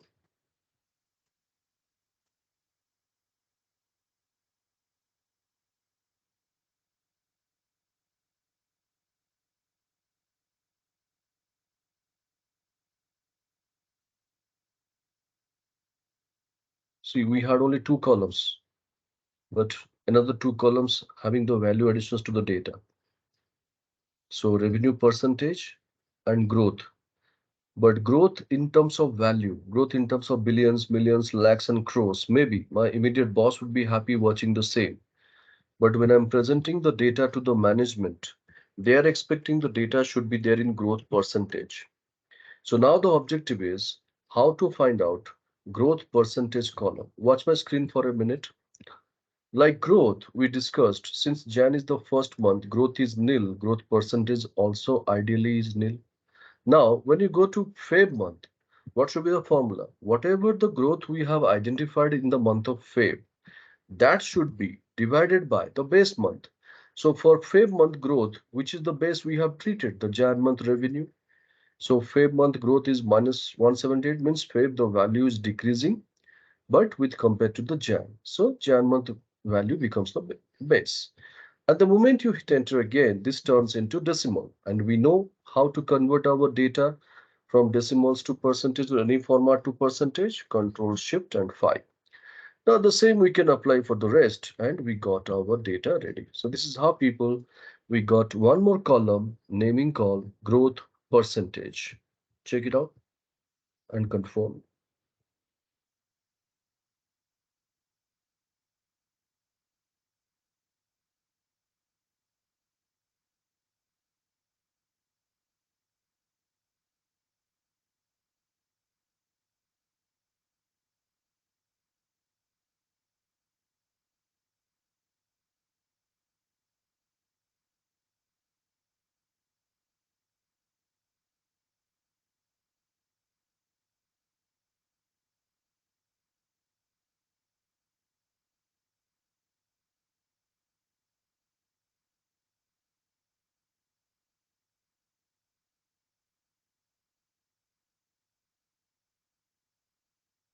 So growth percentage, is it ready?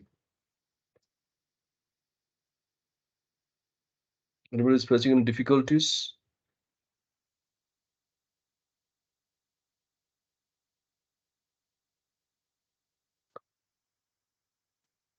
All right.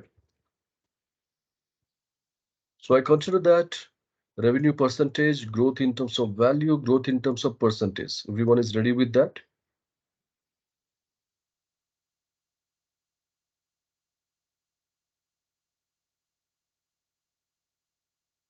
All right.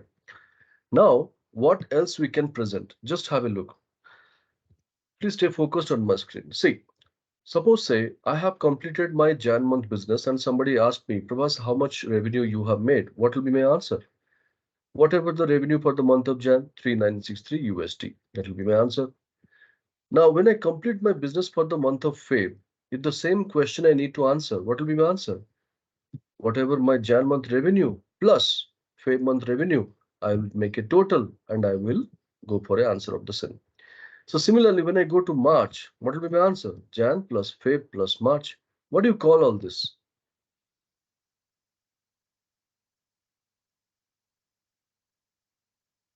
Whenever you complete a business for the month and you keep adding to the existing total, what do you call this? Year. YTD or cumulative value. Right. So cumulative value or accumulation of the data, we call it as a running total. But technically, when you go for a corporate report, people, we should use the proper jargons. And that is what we call it as YTD. Excuse me. Now, YTD, what should be the formula for YTD calculation? Just have a look at my screen for a minute and understand. I'll be giving time to work out, don't worry. See, since Jan month is my first month of the year, whatever my Jan month revenue, can I treat the same as YTD for the month of Jan? Do you agree? Yes. So let's put a formula equal to Jan month YTD is nothing but Jan month revenue. Now, when you go to Feb, what should be the formula? Jan month YTD, that is YTD for the month of Jan, plus Feb month current revenue. Do you agree with this formula? Yes. Now, is it getting cumulative? 3963 plus 3785 in our taskbar. If you look at status bar 7748, are you getting the same? Yes. Now, the same formula we can apply for the others. Now, how will I confirm that I am in right track? Just see. When you reach to the December month, whatever the YTD value of December, is it matching with your total revenue? So we are in the right track. Okay. So this is how people you should go for creating another column naming called YTD. Kindly check and confirm, is it working?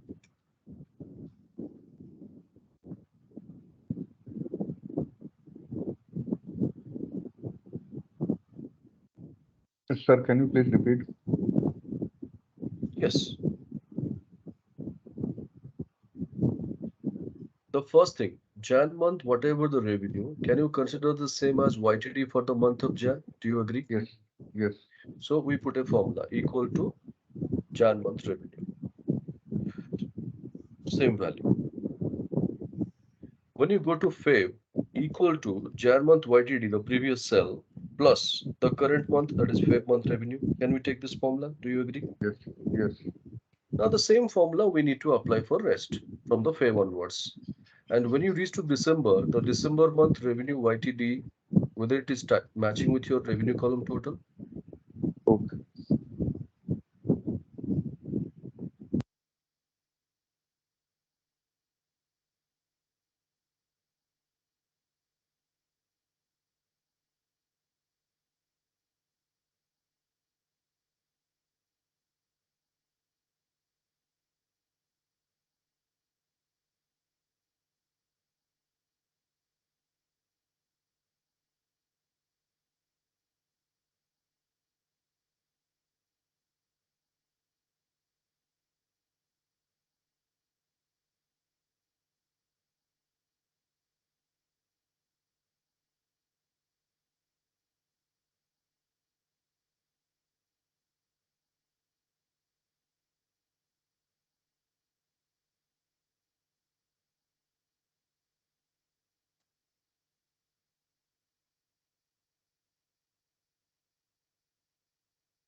Now, YTD in terms of value, maybe our immediate boss would be happy watching the same. But when it goes to the management, they are expecting the YTD data in terms of percentage. So let's go and create another column naming called YTD percentage. Now, when you go for YTD percentage, what should be the answer? Like as we discussed, Jan month revenue data is nothing but our YTD value for the month of Jan. Similarly, can we take Jan month revenue percentage as YTD percentage? What's it?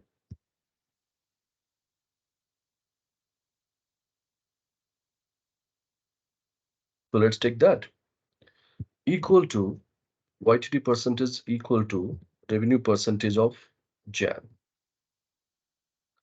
Then when it goes to Feb equal to Jan month YTD percentage plus Feb month revenue percentage. Same thing what we did in terms of value, now we are doing with the percentage. Now, is it giving the total of 12 plus 11? Yes, 23. We are in the right track. Now, the same we can apply for others. And when you reach to the December month, is it showing 100% matching with our revenue percentage column total? Yes. So we are in the right track. So kindly confirm.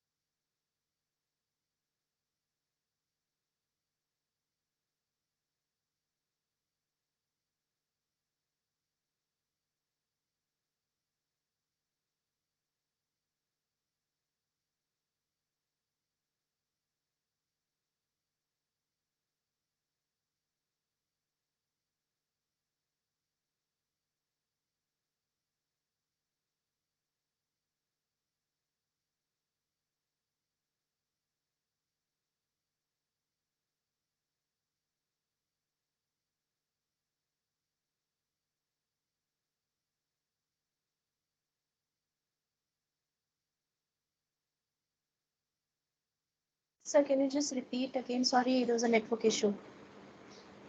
Repeat from which column? The percent YTD percentage. Yeah. So YTD percentage is nothing but like the way we did for YTD, like Jan month revenue data is nothing but YTD. Similarly, Jan month revenue percentage can be YTD percentage, right? Yes. So same thing we started equal to Jan month revenue percentage as YTD percentage. Now, when you go to Feb, equal to Jan month YTD percentage plus Feb revenue percentage. This will be Oh, the formula like the way we did for the YTD instead of value, YTD. Okay. right? So the same we can apply for others. And when you reach to the month of December, you can confirm the percentage value of YTD percentage. It is of 100% matching with revenue percentage column total.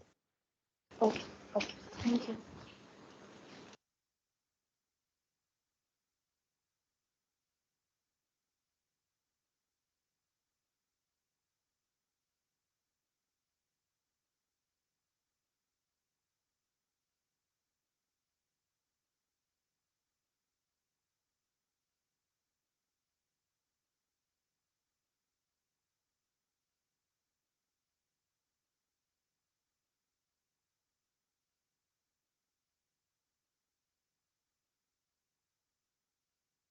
Now, once we have done with this people, okay, multiple columns we have created, no doubt about it, but some basic look and feel we have to change. So first thing first, select entire data, whatever we had.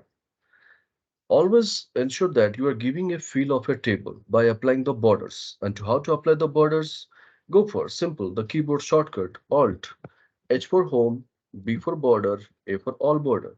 The task, whatever we do, like going to home, border, and all border, the similar fashion, we can go for a keyboard shortcuts, Alt, H, B, A. One by one. You don't need to struggle pressing together. Just check it out. Alt, H, B, A.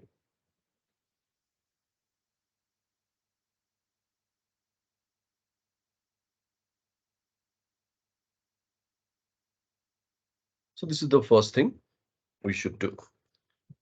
Now, so border applications we have defined. Now to change the look and feel, little bit of colorful patterns we do.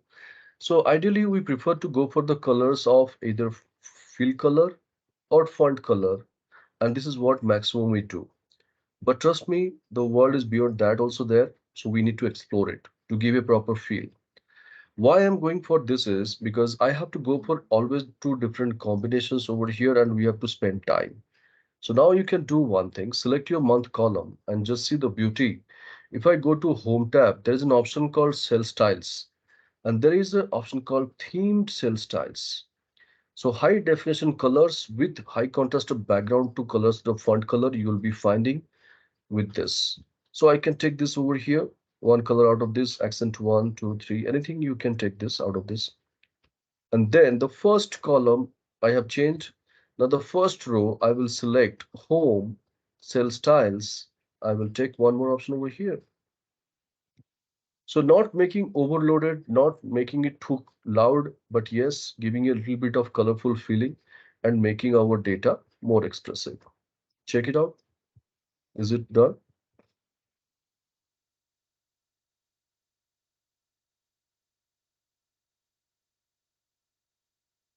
Home, Cell Styles, and apply some colors.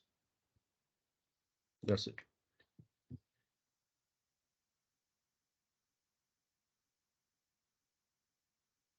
Okay, somebody has confirmed. How about others?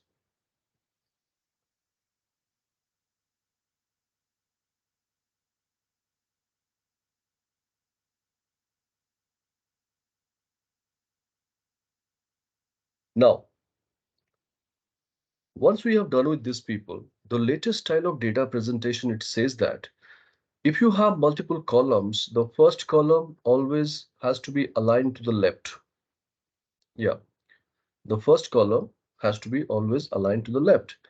And rest of the columns you can select and it has to be always aligned to the center. And to make it a central alignment, you can go for Alt, H, A, C. H for home, A for alignment, C for center. Rest of things is same. Alt, H for home, A for alignment, C for center. This is nothing but the same thing. Whatever you do with the help of mouse, going to home and here in the alignment group, and you choose center, same thing you can do with a quick keyboard shortcut also. Now, whichever it is comfortable for you, go for it. If you are quite comfortable with mouse or touchpad, go and use it. But if you ask me, I would recommend for the keyboard shortcuts because formatting is something you will be doing 1,000 times in a day. So if you train yourself with the keyboard shortcuts, it will be helping you to save your time. That's it. All right. So I believe it's clear whatever we did so far. Any doubt, any queries from anybody?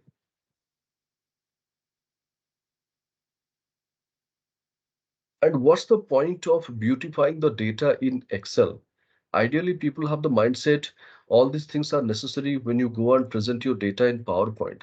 There is no need of doing all this kind of cosmetics works in Excel. People have the mindset, which is technically wrong. Nowadays, the audience is having a different level of expectation. So if you do the things better in Excel once, you don't need to struggle in PowerPoint. See the things, just watch my screen. Since I have made all this presentation in Excel, I will copy. Suppose my boss demands, Prabhas, get all these things in PowerPoint. I have to go simply PowerPoint. I don't need to do anything much.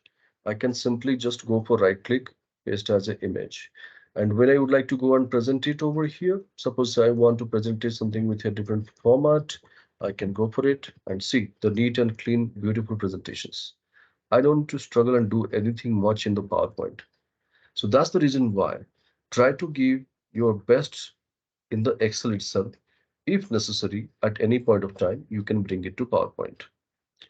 Hope it is clear what we did, how to make our data informative. Any questions from anybody?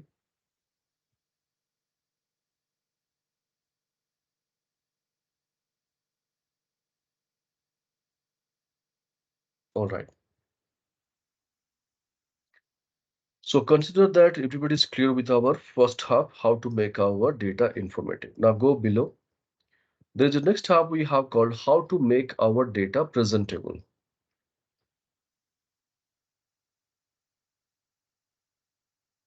Okay. So here, same revenue data we have for 1 month, I mean 1 year. Kindly select So now the question is how to make our data presentable. So more focus on the presentation part. Okay. Now, if this is a need, kindly select the data, go to home. There is an option called format as table. You can notice. And when you click that, it will open in three broad categories like light, medium, and dark. Always go for light or medium. Do not go for the dark one because the more the dark colors, again, the file size will be more. So always take light or medium. Now, suppose say I took one medium out of this, and the moment you click, what will be happening? It will take you to a dialog box.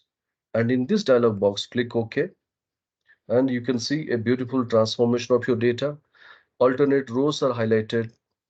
Then your column headers are defined with a proper fill of a colors with regard to the background of the headers.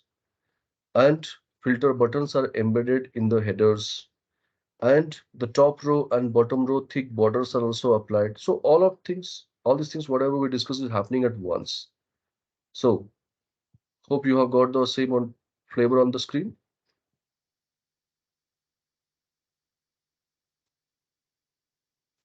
Fine. Now suppose say, as we discussed, this is what say our friend Samir has presented to Mukesh. Mukesh is watching the data and he's quite happy the way Samir has presented. And he's giving a compliment to Samir also. Samir, today the data looks great. Thank you so much for making the data more productive or making more presentable. But I'm a bit curious to know. Till yesterday, I had never seen the presentation like this, but how come overnight such differences? So, Samir, what's your opinion? When boss is asking, how come overnight such differences in terms of presentation? Yeah, this question will definitely come. So again, exploring existing functionalities, using them. Right. So, why you did it now? Why not before? This is what the next question. Obviously So, means we were not aware of these things. right. So, what you'll say that, sir, I was always telling you, please nominate me for the Excel training program, but you are always avoiding saying that, no, if you be not there, then who will going to do your work? But finally, you have given me the opportunity. So, this is the outcome. So what your boss is going to also understand, yes, there is a fruitful result of the training, and he will be Yeah, nominating you for the many more training upskilling. programs, right? Correct. So this is the reason why the bottom line is whatever you are learning, people try to implement in your routine life itself. So don't just wait, I will first practice, then once I complete it, then I'll start working on this and I start implementing in my daily work. Don't do that. Just start using it. Okay. All right. So now the question is over here, when boss is happy, giving the appreciations to your work, and he's praising your work, what happens next? Yes, Ritu? If your boss is happy watching this and he's giving a compliment to your work, what is going to happen next? Mm, Expectation maybe will increase for next time. Mhm. yeah, he might want this to be done up in a more presentable manner in which the data speaks and what are it in terms of trending, in terms of what we are trying to say through this data. That's what my understanding would be. Okay, very good. So if your boss is happy, if you believe, okay, my boss is happy, so I should start expecting some increment, promotion, or elevations to the next level, forget about it. So the fact is, the expectation level goes high and workload increases. Same thing is going to happen with our friend Samir also. So what our Mukesh is asking now, okay, Samir, you have given me the revenue data. I just want to know to generate this much of revenue, how much incentives we have paid. I just want you to find out that.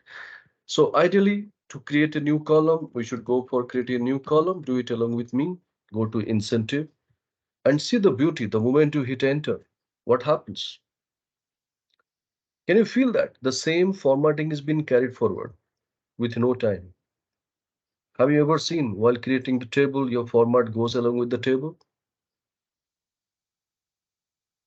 So this is the beauty of format as table option. Okay. Now, coming to the formula. Now, suppose say in our organization we have a uniform policy, we have a global policy that whatever the revenue we generate, we declare 2% as incentive. Now, having said this, if you want to compute your incentive calculations, go for equal to and take the cell help from the left side, that is revenue, and you can see it will automatically give you the formula formatting like at the rate symbol, revenue, USD column header, and square brackets to each. So what is the significance of this? These are nothing but the ready-made formatting of table. And why at the rate symbol? It is nothing but we are not focusing the entire, but we are going to apply the formula to each and every individual cell. So at the rate symbol is specified or it is making your data specific to the selected cell over here. Now multiply. How many percentage as we discussed? 2%. Go for it. And see the beauty the moment you hit enter again, what happens? It is not only applying to a cell, but also the entire column. Now, can you imagine how your speed is going to increase? You don't need to go for copy paste the formula, drag the formula, double click on the fill handle button. Nothing is required. Hope it is clear what we are doing.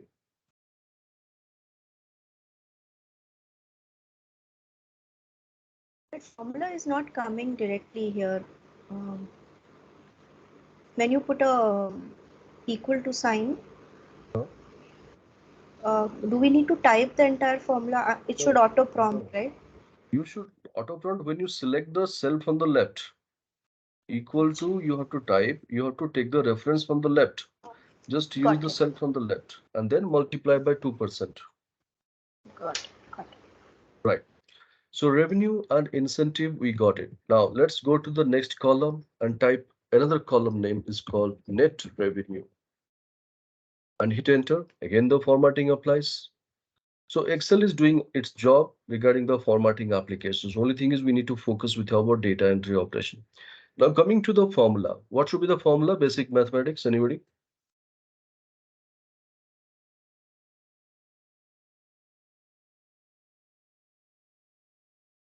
Revenue minus incentive. So go for equal to B24 minus C24. B24 minus C24. And the moment you hit enter, can you see that with immediate effect? Somebody tried to join. Okay. The formula will be ready. B24 minus C24. So this is how people, because of format as table option, you can see how your speed is increasing, how you are able to express your data in the table. You don't need to struggle over there. Okay, Uma. So any difficulties so far? Anybody is having any questions running in your mind? Feel free to ask. And if it is done, please confirm Y for yes or D for done in the chat box.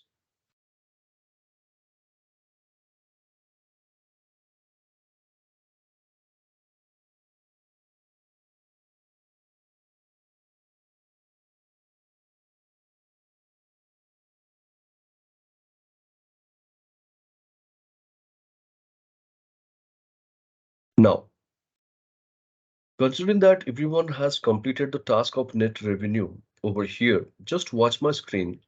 There is one more thing pending, people. You could see we do not have a total. Ideally, we keep creating the total value manually, but there is no need of over here. Just see the beauty. When you keep your cursor inside the table anywhere, do you see a field, a tab in the ribbon menu activated, naming called design or table design, depending upon the version? Name would be different slightly. Table design or design something is there. Just confirm.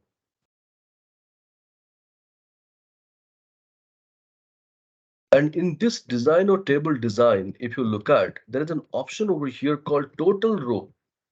Total row. Checkbox is not activated.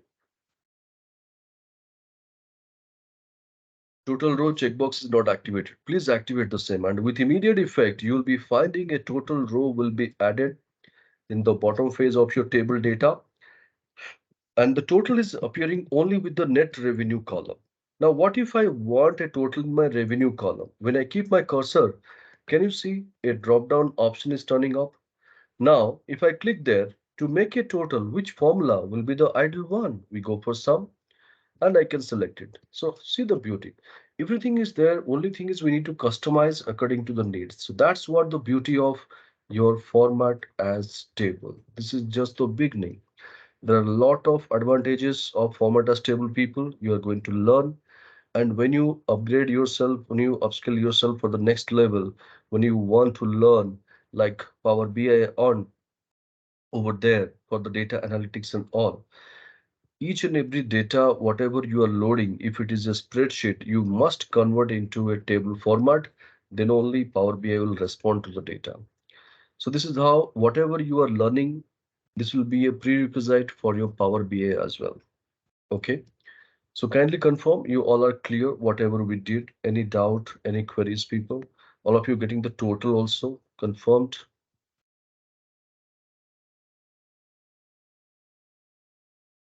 All right. Very good. Now,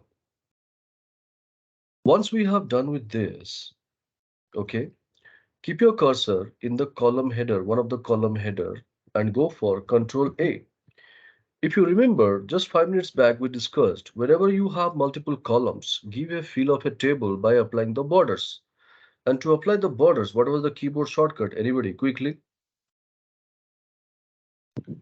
Alt HB. Alt HBA. H for home, B for border, A for all border. Please do that.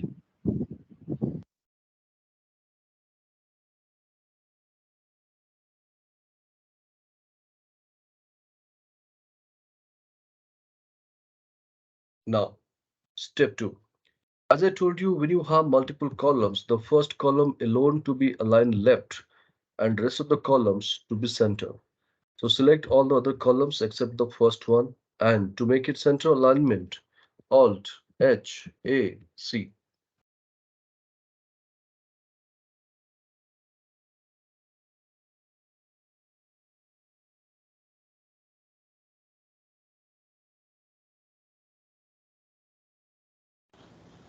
Prabhas, this is Uma here. Yeah, over. I have rejoined. I could not, I had a outage, power outage. I just rejoined. I will go through the recording and do the needful. I'll follow you from here. No problem, no problem. You can just watch my screen over here. Let's complete. Now you can follow from the date calculation sheet. Just for this time being, you watch the screen. Sure, thank you. Yeah. All right. So I consider that everyone is clear so far, whatever we discuss, people. But the thing is, though we have done little bit of formattings and alignment, but the thing is, there is one more problem in our data set. You could notice some column headers, the text is not visible clearly. And this is what most of the time it happens. Whenever you copy the data from one Excel to other, you find most of the columns, the data comes with the hash kind of symbols. And what we do, we take our mouse pointer, we keep enhancing the column width or double click, we keep doing that. Trust me, that much of time we cannot afford. So what you can do is over here, people, you can select your entire column, whatever we have in the table, all the data, Control A, keeping the cursor in the header. And we need to follow a technique called, oh, excuse me, auto fit of column width. And to make it happen, Alt, O for format, C for column, A for auto fit. What is that? Alt, O, C, A. So we check it out. Alt, O for format, C for column, A for auto fit. So this is called auto fit of column width. Okay. So the same thing you can do it with your mouse also, home, format, and there auto fit of column width. So whichever it is comfortable, go for it. But I would suggest go for a keyboard shortcuts because these formattings you will be needing the most and you will be repeatedly doing minimum 50 to 100 times in a day if you're a core user of Excel.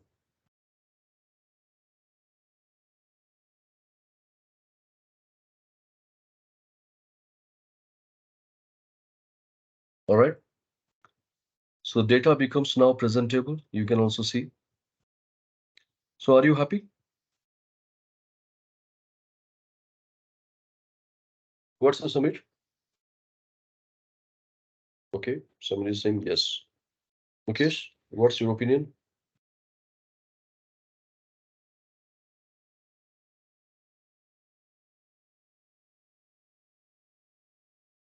Okay, Mukesh is also happy.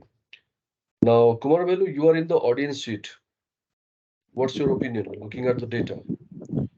Now we can do chart or Okay, pie chart or something. We can show it in. okay, good one. Ritu, anything from your side? You have any opinion? Are you happy the way we have presented? Yes, I would agree with the participant that maybe some pie charts and some, those kind of the way we project the data would be helpful apart from this table. Maybe a pictorial representation of this. No, that Now, is what Kumar Velu is only saying. Not Mhm, Samir and I Mukesh, they agree are with the happy. same. Okay, yeah, so I also you are agree with Kumar Velu on that.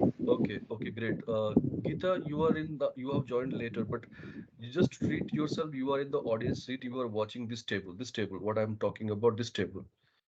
Are you happy watching the same?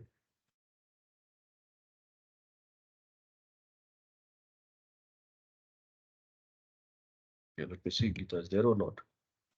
Sorry, Uma. I'm sorry. Uma, just a question for you. You are in the audience seat. The table, whatever highlighted, are you happy with the presentation?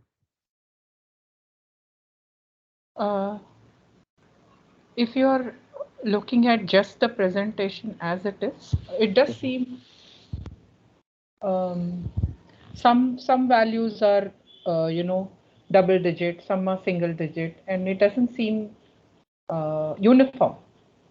Right. That is what I was expecting you to point out. So, guys, now you come to know what is the thing missing. See, charts and graphs, it's a add-on, but the data what we have presented is still not complete. As I told you 5 minutes back story, if you remember, our data has to be in proper format. If it is general, if it is number means proper number formatting should be there. If it is a time means time format should be there. If it is a date format should be there. If it is a percentage format should be there. These are all the things we discussed, right?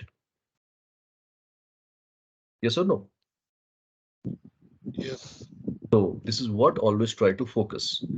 Whatever we are creating, it is not meant for us, it is for the audience. So what my audience wants, what my audience is wish to look at, that you have to understand. So audience is not happy watching this like this because you are not giving a clarity what kind of data you are dealing with. So if it is a number, then it should be in proper number format. So kindly select all your numbers, and as I told you, to convert any format to number format, what was the keyboard shortcut? If you remember, Control Shift 1. Control Shift 1 or any format to number format. And you can see uniformly all these numbers contains a decimal, and post decimal maximum 2 characters, and before decimal, can you see a comma separated value also there, or comma separator is also there? So having said this, now my presentation is clear. So now, Uma, what's your expression? Is it now giving clarity that is all are uniformly placed and number format is there? Yes, it seems okay, excepting the null value at the bottom. Yeah, yeah.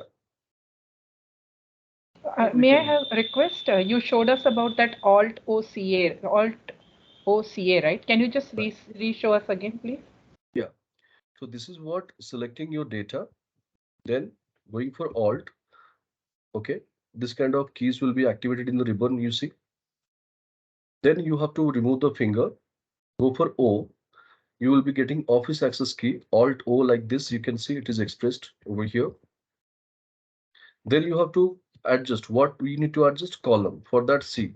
So can you see Alt OC is automatically showing over here? Now what kind Yeah. of adjustment? Exactly the number of characters available based on that. So we want to go for auto fit. So go for A. So this will be automatically adjusted depending upon the number of characters available in the column.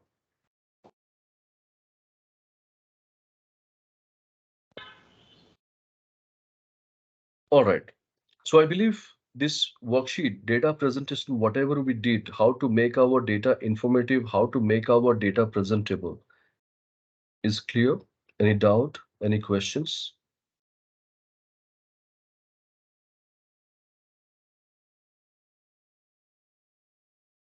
Fine. So shall we go for next? Yes, guys, with your permission.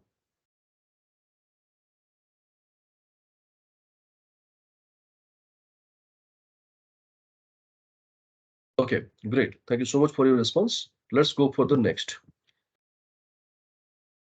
Sorry. The worksheet name is called date calculation. All right. Now, over here, let me take you through the data first, what we have with us. Now, suppose say these are the employees, take that, these are the employees working in our department. Okay. Now, being a department head, my management has given me a task stating that, Prabhas, whoever the employees working with you, please find out their experience as on date. So I'm sending you the data of the date of joining of those employees. So I just want the experience of those employees in years, months, and days. This is what my management has asked me. Okay. So what is the first thing it comes to your mind? Hope the question is clear for everybody.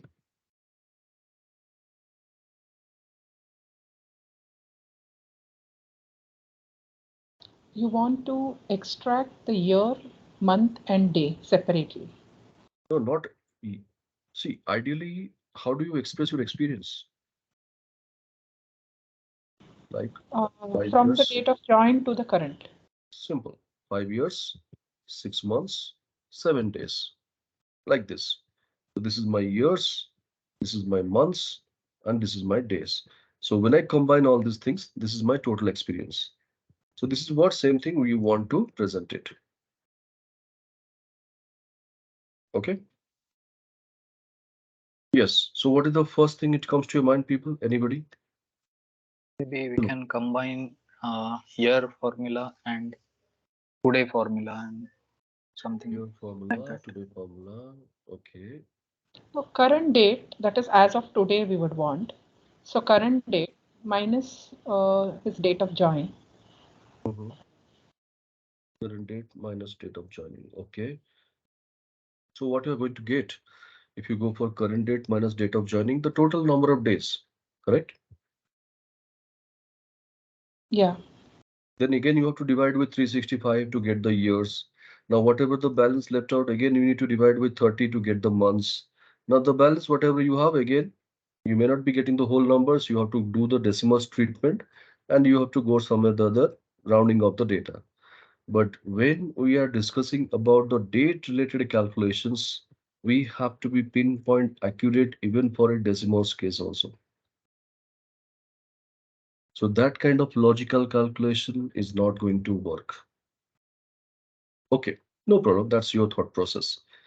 And anybody else is thinking about it when this kind of task has been assigned to you? Is there any other question running in your mind? Trust me, if I were in your place, I would be thinking a question in my mind. What is that, First of all, whose job is this? Is it my job? Now, suppose say I'm a finance guy. Like say our Mukesh is of sales guy. And Kumar Velu, he's into the payroll activities. Netu is from HR. Samir from analyst side. So basically, nowhere in no roles you can see this kind of job to be done. So basically, this is a HR activity, and we have a dedicated team of HR who has, I mean, who is supposed to do this job. But this is asked to me. Don't you think this kind of question comes when you get some work which is not related to your profile? Yes or no?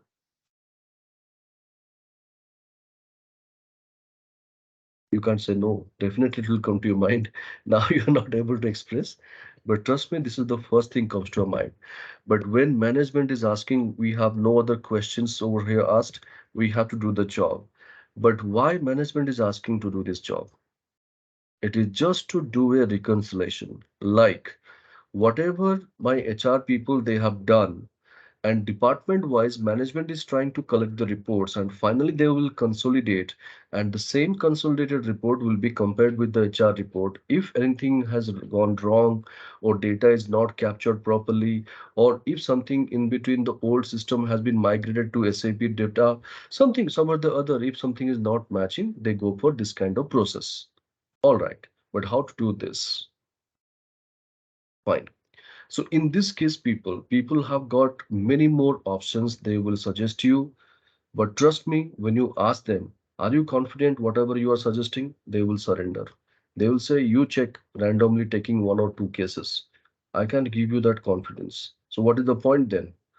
When the user itself, they are not confident about their formula, how can we trust with the formula? So in this case, I'll tell you people, there is only one way out. We have to deal with a hidden formula of Excel, naming called date diff. What is that formula? Date diff. People always does a wrong pronunciation about that. They believe there is a if clause is there and they should read it as dated if. But technically this formula is related to the date. You must read it as first date, take a pause, diff, date, diff. All right.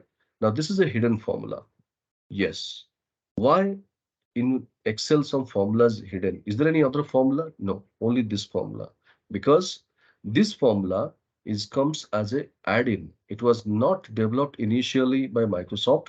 Later it has been introduced as a add-in. That's why this formula stores the data in the hidden mode. Now, how to confirm this is a hidden formula? I'll show you something. Just watch my screen, no need to do anything. So far, whatever the formulas we discussed, sum product, small, large, e-date, anything you take, when I go and type, you can see immediately what is e-date. Excel is giving a helping hand to understand what is this formula about. Now, if I go for tab key, it also gives me a helping hand how to write this formula. Do you agree? All Yes. these things we have seen. But when you go for our date div, do you see any kind of helping hand? Just see on my screen.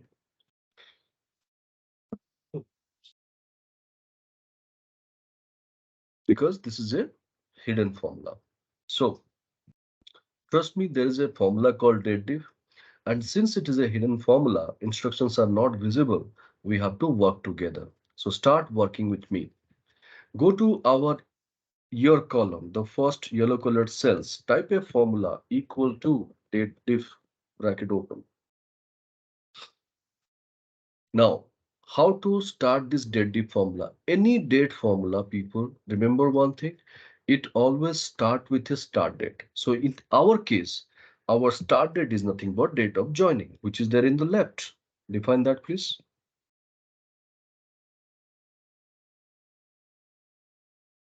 Then comma. Now, what should be the next input? Whenever you are computing the difference between two setup of dates, the next input should be end date. But in our case, there is no end date. But technically, we know we are going to compute the experience. What is that date? As on today, correct? So Today. today's date is going to be the end date. So there we can use the today formula. All right. So Mukesh was asking me that how to get this dynamic, where to use today formula. Ritu was asking me that how to get the difference. See, now this is the time has come. We need to discuss in depth. Today formula is a predefined formula by Microsoft, whose basic job is to generate today's date. So whichever the cell goes, it will go for generating today's date only. So we have got start date ready. We have got end date ready. Now come on. What is the third input? We are calculating the difference. Which column? Year. So our third input should be the year component. So for the timing, do one thing. Take the cell above to the year text and bracket close. Formula is ready. Hit enter. It will show error. Don't be panic. The reason is the third input has defined to a blank cell. So go back to that blank cell. Ideally, we know one thing. What is the date format we follow? DD, MMYY or MMDDYY. What is the role of Y over there? Year. So similarly, to represent our year, just go for Y over there. And the moment you hit enter, do you see a result of 14? Confirm please.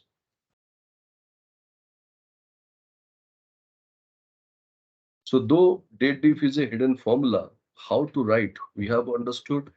What is the use of today formula? We got a clarity upon that. And why you are using Y as a text operator, those things also we have seen. Any difficulties in understanding? Do let me know.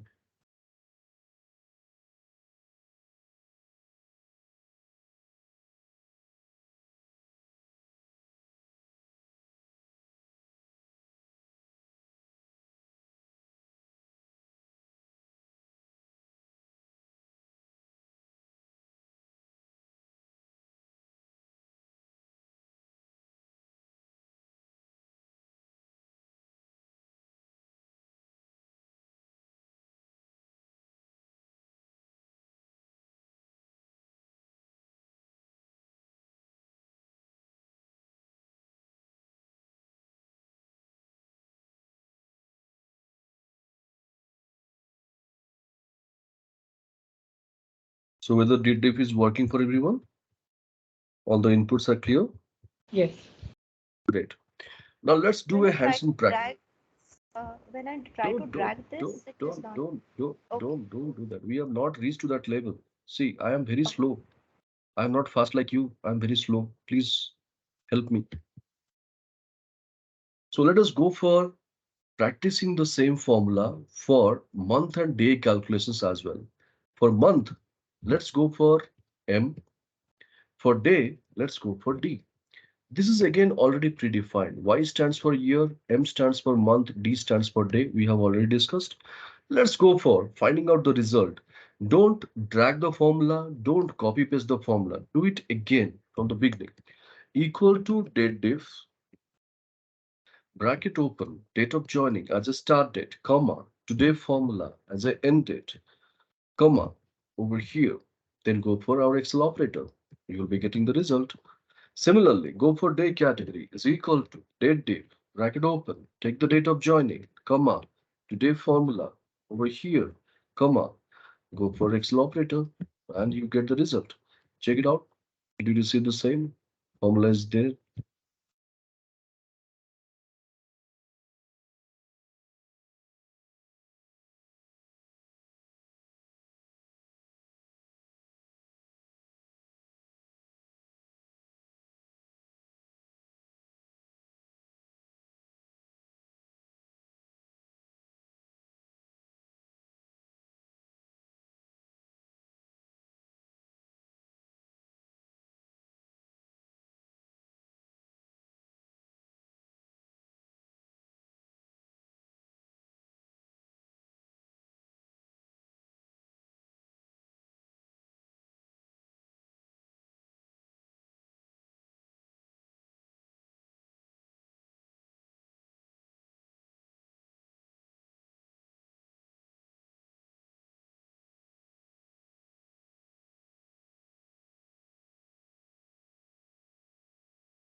Now, once we have done with this, we got the answer.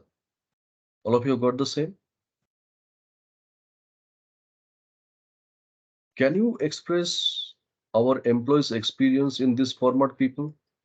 Like 14 years, 171 months, 5,025 days over here. Is it the right way to express someone's experience? Definitely not. Then No. what is this? What is this about? Let's discuss. We have got the answer, but this is nothing but individual component-wise differences. Like years, we have got 14. Months, we have got 171. Days, we have got 5,225. But our expectation is something different. When we go and combine year, month, and days, it should show us the total experience. Or the other way, if you discuss, In the month column, 171 months is there. And we know one thing. Whenever number of month reaches to 12, it becomes 1 year. Now, if I ask you a simple question, in 171 months, how many complete years are there? What is the basic formula you will be applying? What is the basic mathematics? You will go for it. Simple, equal to 171 divided by 12. Do you agree? Yes, no? Yes. Right. So when I go for it, can you see what it's returning me? 14.25. What does it mean? 14 years is already there, but we have taken to year column. That cannot be ever expressed again in the month column. True? Now, month column, what is supposed to display? Only 0.25. So how to make it? Just say, go to our Excel operator. Instead of M, go for YM. So YM stands for year to month, the incomplete month in a complete year. This is again predefined. Now see the result. Can you see? Complete years have been removed, only it is representing the incomplete months in a complete year. And see the solution 0.25. Similarly, if you go to the day category, instead of D, go for MD, month to date, the incomplete days in a complete month, and see the result. Now, is it giving a perfect expression? 14 years, 3 months, 22 days. Check it out.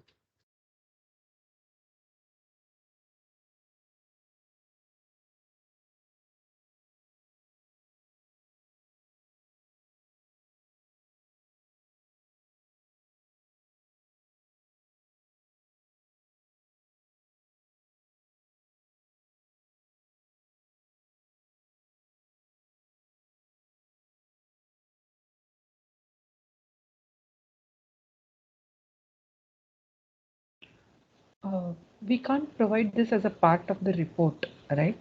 So uh, how do we present it at the same time? This should not be visible. So how do Well, we manage that? simple. You select this, go to home, and go for font color, make it white. Who is caring for that? Okay, got it. Simple. All right. So we got our first employee's experience in this format, and we know one thing. When a particular case the answer is ready, the same we can apply to the down. So we can select the entire three columns results and go for double click on the fill handle. So we are getting the errors. Yes. So why we are getting the errors? We didn't lock that, so it's moving to another I cell. think Right. freeze So freeze this the is column. what already we discussed in our previous case also in the business maths, if you remember, while using the small and large formula, why we need to lock, isn't it? The same thing we are going to do it over here. If you're not clear, please just look at my screen. In the year column, if you look at the first error, when you open the formula by hitting F2 or double click on that, you will be finding your date of joining is moving down, whereas your years operator also is also moving over there. So this is the reason why we are facing the trouble. Though our date of join is moving, whereas the year operator should not move. It has to always refer to D4 cell only. So this is what not happening. Because you can't say Excel, okay, go there and don't go here. Excel follows only one rule. If it is copied to the down, it will keep copying or moving to a down. If it is moving to the right, it will be keep copying to the right. But we have to define the solution in such a way it should follow our instructions. What is that? Select your entire solution area. Now, which one is not supposed to move down, we discussed, is about our Excel operator, is in D4. Keeping the cursor over there, go for F4. So automatically what will be happening? D column is locked, it will never go to E. 4 row is locked, it will never go to 5. This is called our cell constant, cell freeze or cell lock. Formula is ready only for a cell, need to apply for rest. Control enter, right? So now it is rectified. Similarly, go and do the rectification for month also, going to E4, lock the same, control enter. Going to the day category, again, lock F4 and control enter.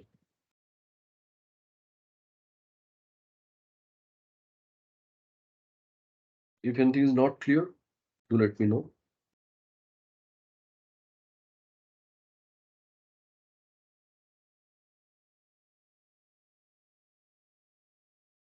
It's not working for me. Okay, you have to go for function F4 if F4 is not working. Fn key with F4. If Okay, F4 is, yeah.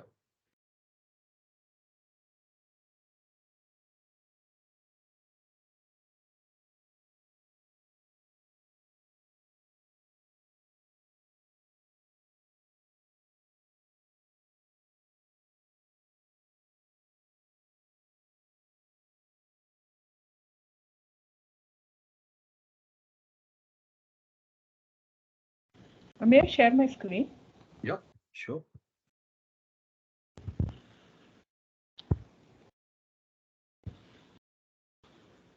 Mhm. Locked it. No, no, no. Select from the first cell. See, rectification from the first solution. Yeah, 14. From the, no, no, no, no. Select the entire range, starting from 14 to the last error, whatever you have. Escape, escape. Don't use mouse. Leave the mouse. Leave the mouse. Okay. Use the arrow key. Go for up arrow key, one time up arrow key, one time.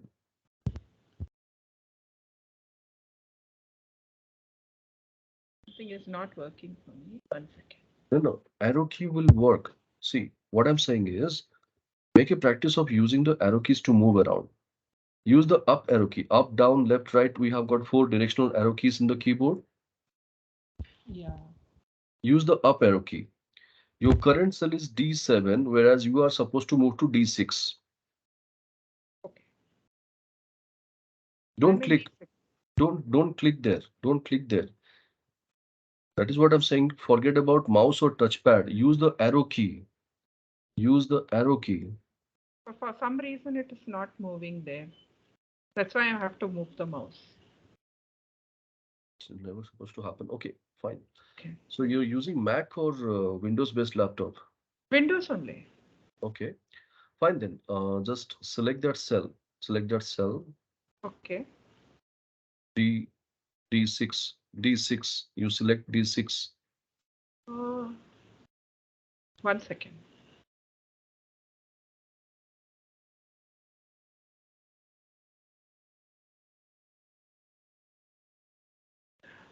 So sorry. Let me just come back 1 second. Yeah. Okay.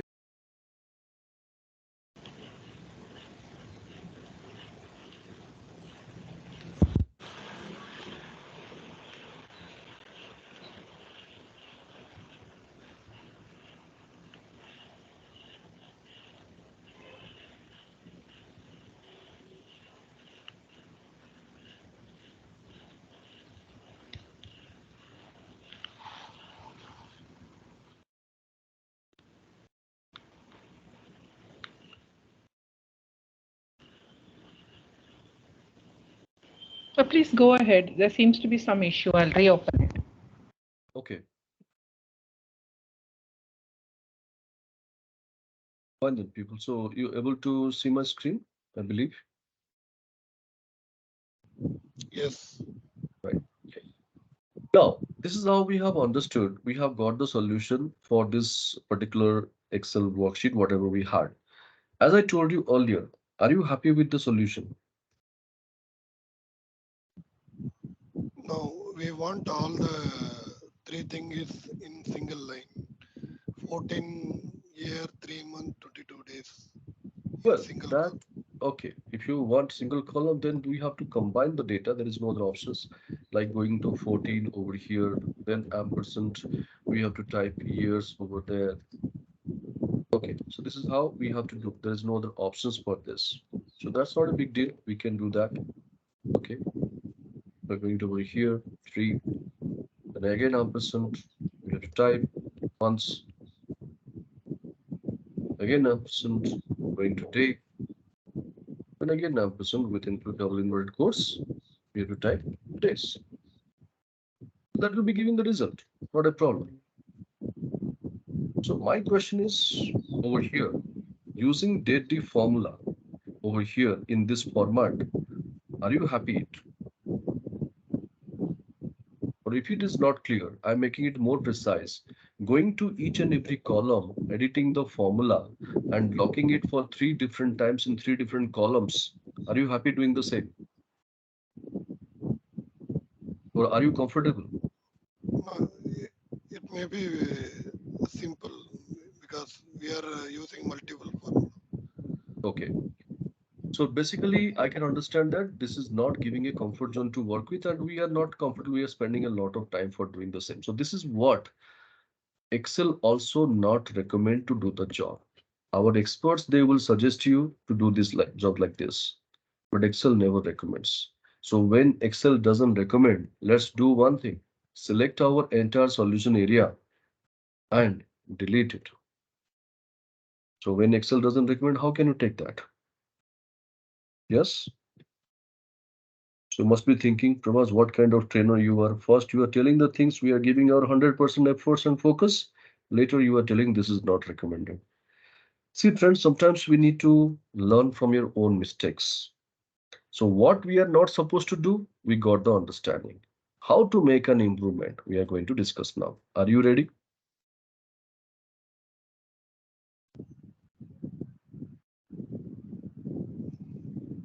Let's go for it. So as I told you since beginning, the practice. First, select your entire solution area. This is the first job. Select your entire solution area. Leave your mouse, leave your touchpad, immediately start typing equal to date diff. Bracket open. As I told you, Excel formulas are not case sensitive. You can write in caps on or you can drop caps also, no problem. Now, what is the first input we have discussed? Anybody quickly? Start Yeah. date. The date of join, start date. Right, start. It is there in our left. Use the left arrow key to move left and hold on there. Hold on there. Stay focused, very, very important. When I took C6, when I took C6, what's the rule of C? Is the column. What's the rule of 6? Is the row. So cell is nothing but the intersection of first is the column, second is the row. Now, when I copy this formula towards down, C6 has to move to C7, C8, C9, C10, and so on. Do you agree with that movement? Yes. So what is that? It is sounding common. C6, C7, C8, C9, C10. Which one sounds common? Column. Column. Column. So what we have understood now, though the data is moving, but it is moving within a column. So when data is moving within a column, instead of locking the cell, lock the column only. And to lock the column only, we need to bring the dollar symbol before column. And to bring the dollar symbol before column, hit your F4 key 3 times. Hit your F4 key thrice. Once, twice, thrice. So can you see a dollar symbol appears only before column, that is column C. So this is called nothing but our column constant, column freeze or column lock. So when I copy this formula towards right, it will never go C6 to D6. But when I copy this formula towards down, it will definitely go C6 to C7 because row is free. So this is called our column constant. Hope it is working. Check it out.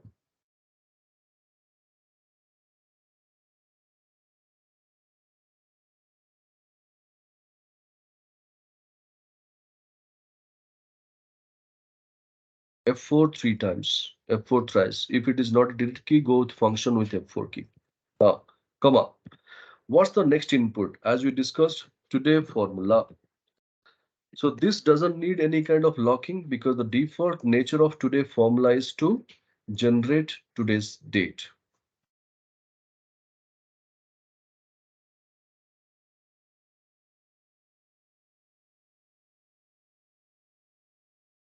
Right? Comma. What is the next input? Which will be the Excel operator. yeah. D4. Yeah. Now D4, hold on there. Let's have a discussion again. When I copy this formula towards down, D4 cells should not move down. Do you agree? That's why we had logged it earlier also, if you remember. Yeah. But when I copy this formula towards right, D4 should go to E4 for month calculation. E4 should go to F4 for day calculation. But there is a movement. Now you see D4, E4, F4. Which one sounds common? Is the 4, and 4 is the row. So we have understood our data is moving, but it is moving in a row. So when data is moving within a row, we need to lock only the row. And to lock the row only, we need to bring the dollar symbol before row number. And to bring the dollar symbol before row number, F4 twice, F4 two times. And this makes our row constant or row freeze or row lock. So when I copy this formula towards down, D4 will never go to D5 since row is locked. When I copy this formula towards right, D4 will definitely go to E4 since column is free. Check it out.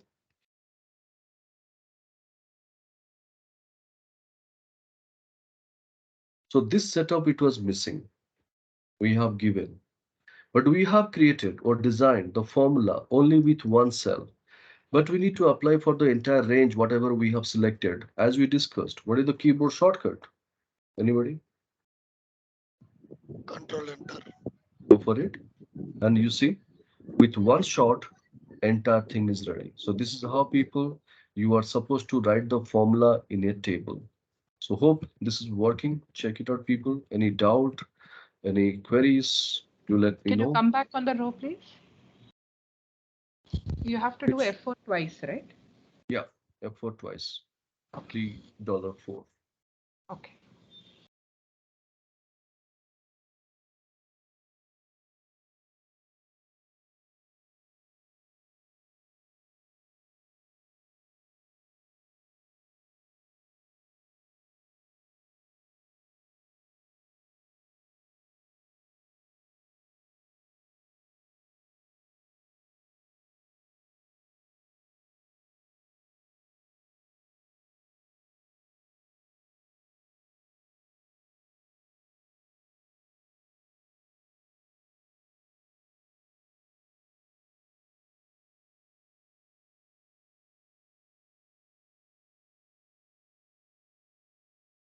Prabhas, I'm sharing my screen again. Yep.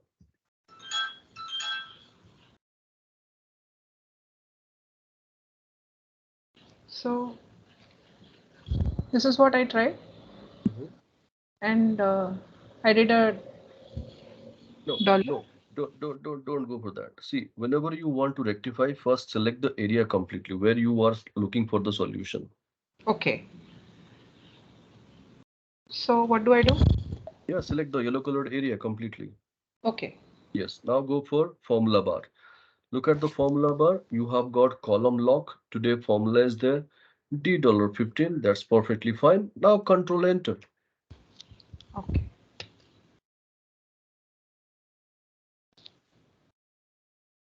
Again, the same thing. Yeah, I'm having some Hold more. on, hold on, please. $C17. Okay, C17. Okay, start date. Today formula. Then D15. D15. Okay. Oh, So it should. yeah, it should work, right? But it's not. No. Are you? No, no. Are you following? Let me just have a look. First, select your yellow colored area completely. Yellow colored area completely. Yeah, go to the formula bar and click the formula bar in the formula Yeah. bar. Yeah. Yeah. Now you go for control enter. Press control enter together. Yeah. Control enter. I'm pressing together. I'm still not getting it. Just here you should get the formula C17. Okay, date diff formula date diff C17 today. Okay, DW15 fine. Quite surprising. Yeah. Year month D15. Okay. Do you May I move to the next cell? Just want to show you. The thing is E15. It's working for the day F15. But for maybe this some extra alone, 1 minute, 1 minute. You might be having some extra space in the year. Just see, go to the Y where you have written Y over there. yeah. Just check. Might be having some extra space there. Yes, extra space is there.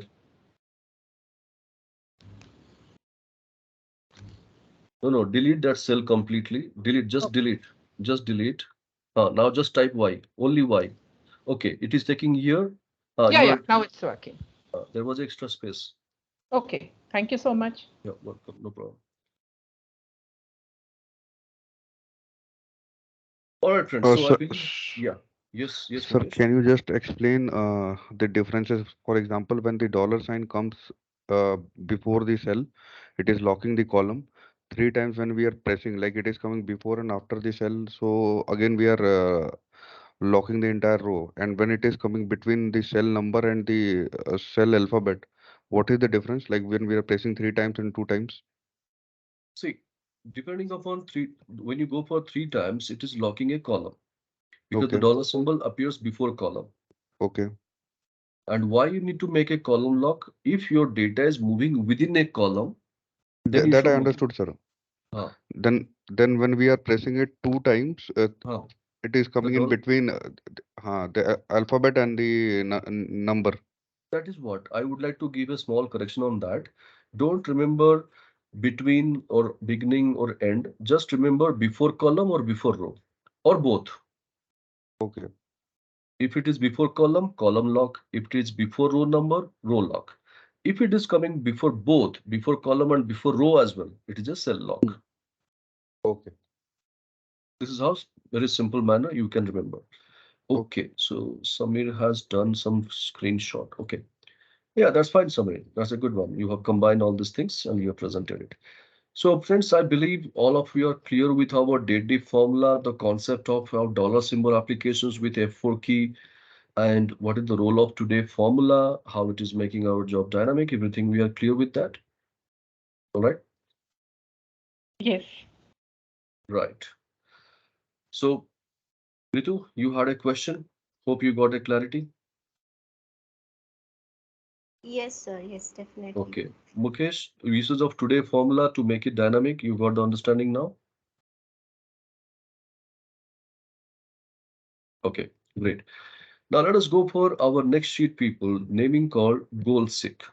So now we are going to discuss one of the beautiful data analytical tool of our Microsoft Excel, which will be helping us in our many more activities to take the decision in the right time over there and to save our turnaround time, we can make use of that. But before that, let's have a discussion upon the data. So for better understanding, I have taken a salary slip data. Everyone is getting salary definitely, so you can connect with that easily. Just look at my screen, please, people. We have a salary structure of basic of 40,000. DA is nothing but 20% of the basic. HRA is nothing but 50% of the basic. Medical allowance is fixed of 15K. Uniform allowance is 12K. Monthly CTC is nothing but the summation of all the above values. Annual CTC is nothing but the monthly CTC multiplied by 12. So it's a simple formula driven case study. You can see. Look at the formula. Any difficulties in understanding any of these formulas?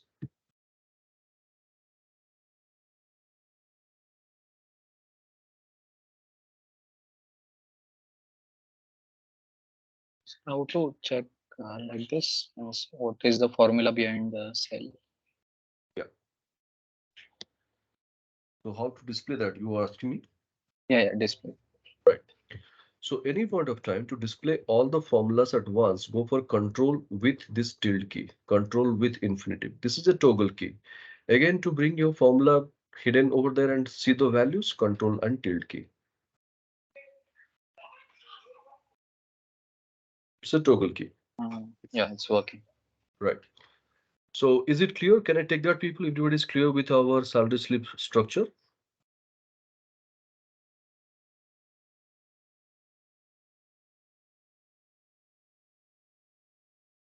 Okay. So now I'm going to put it in a story format. Okay. So let's please stay focused with our story. So now I'm taking two names. One is our friend Ritu and other one is our Uma. So Ritu and Uma, if I take your names for the story, is that okay? Please do. Yes, sir. Yeah, Okay. Yes. please. Okay. Thank you so much. Now suppose say Our friend Uma, she is leading a department, and because of the volume of transactions becomes more and the routine work activities are more, she needs the support of one resource. So she has approached to the recruitment team, and who is our recruitment head? Suppose say our friend Samir. So Uma has explained the things, Samir.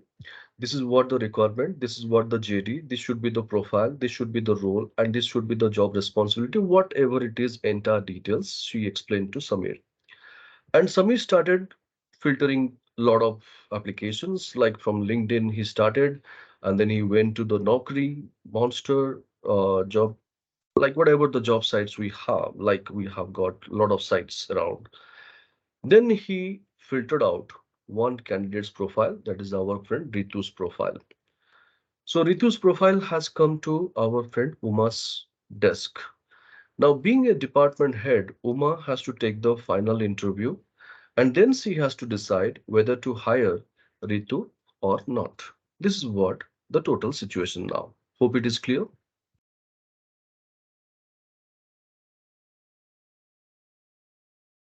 Okay. Yes. Now, Uma has taken the interview. Uma has asked all the questions. Ritu has answered very well. All the questions, experience, whatever she showed, she has got that domain experience also. So Uma is quite internally satisfied. And she has decided that I should hire Ritu. But that alone is not sufficient. Things has come to the real picture where the compensation part that also we need to discuss. Am I right? So here, looking at that, the jobs are, I mean, the job role, everything, when Ritu is also quite satisfied, Uma has offered a salary structure. What is that? She said, Ritu, for this job role, we are offering 11 lakhs 40,000. Well, now looking at the offer, our friend Ritu was not quite happy. Of course, we know in Hindi we have a proverb that what is that? Dil mange more. Right? So always we have the expectation more. Now Ritu is quite unhappy. Uma is watching her face, so she could make out that okay, Ritu is not happy. So Uma has given a comfort zone to Ritu. Ritu, you can speak up if you have some expectation where we can work out something win-win situation and we close this deal. So Ritu said that, Uma, if you give me 14 lakhs, if you just offer me 14 lakhs for this job role, I am ready to join in a day or two max. Now, Uma has a problem. What is that? She doesn't want to leave Ritu, but she accepts her demand. Then what should be the structure of the salary? This is what the major problem with her. Well, keep this thing on hold. Now, internally, our friend Uma has got a authority from the management stating that Uma, you can hire any candidate, not a issue. Salary is not a bar, but ensure at any point of time the basic should not exceed 60,000. So this is the capping given by the management. Okay. So this is another problem with our friend Uma also. So now there are two problems.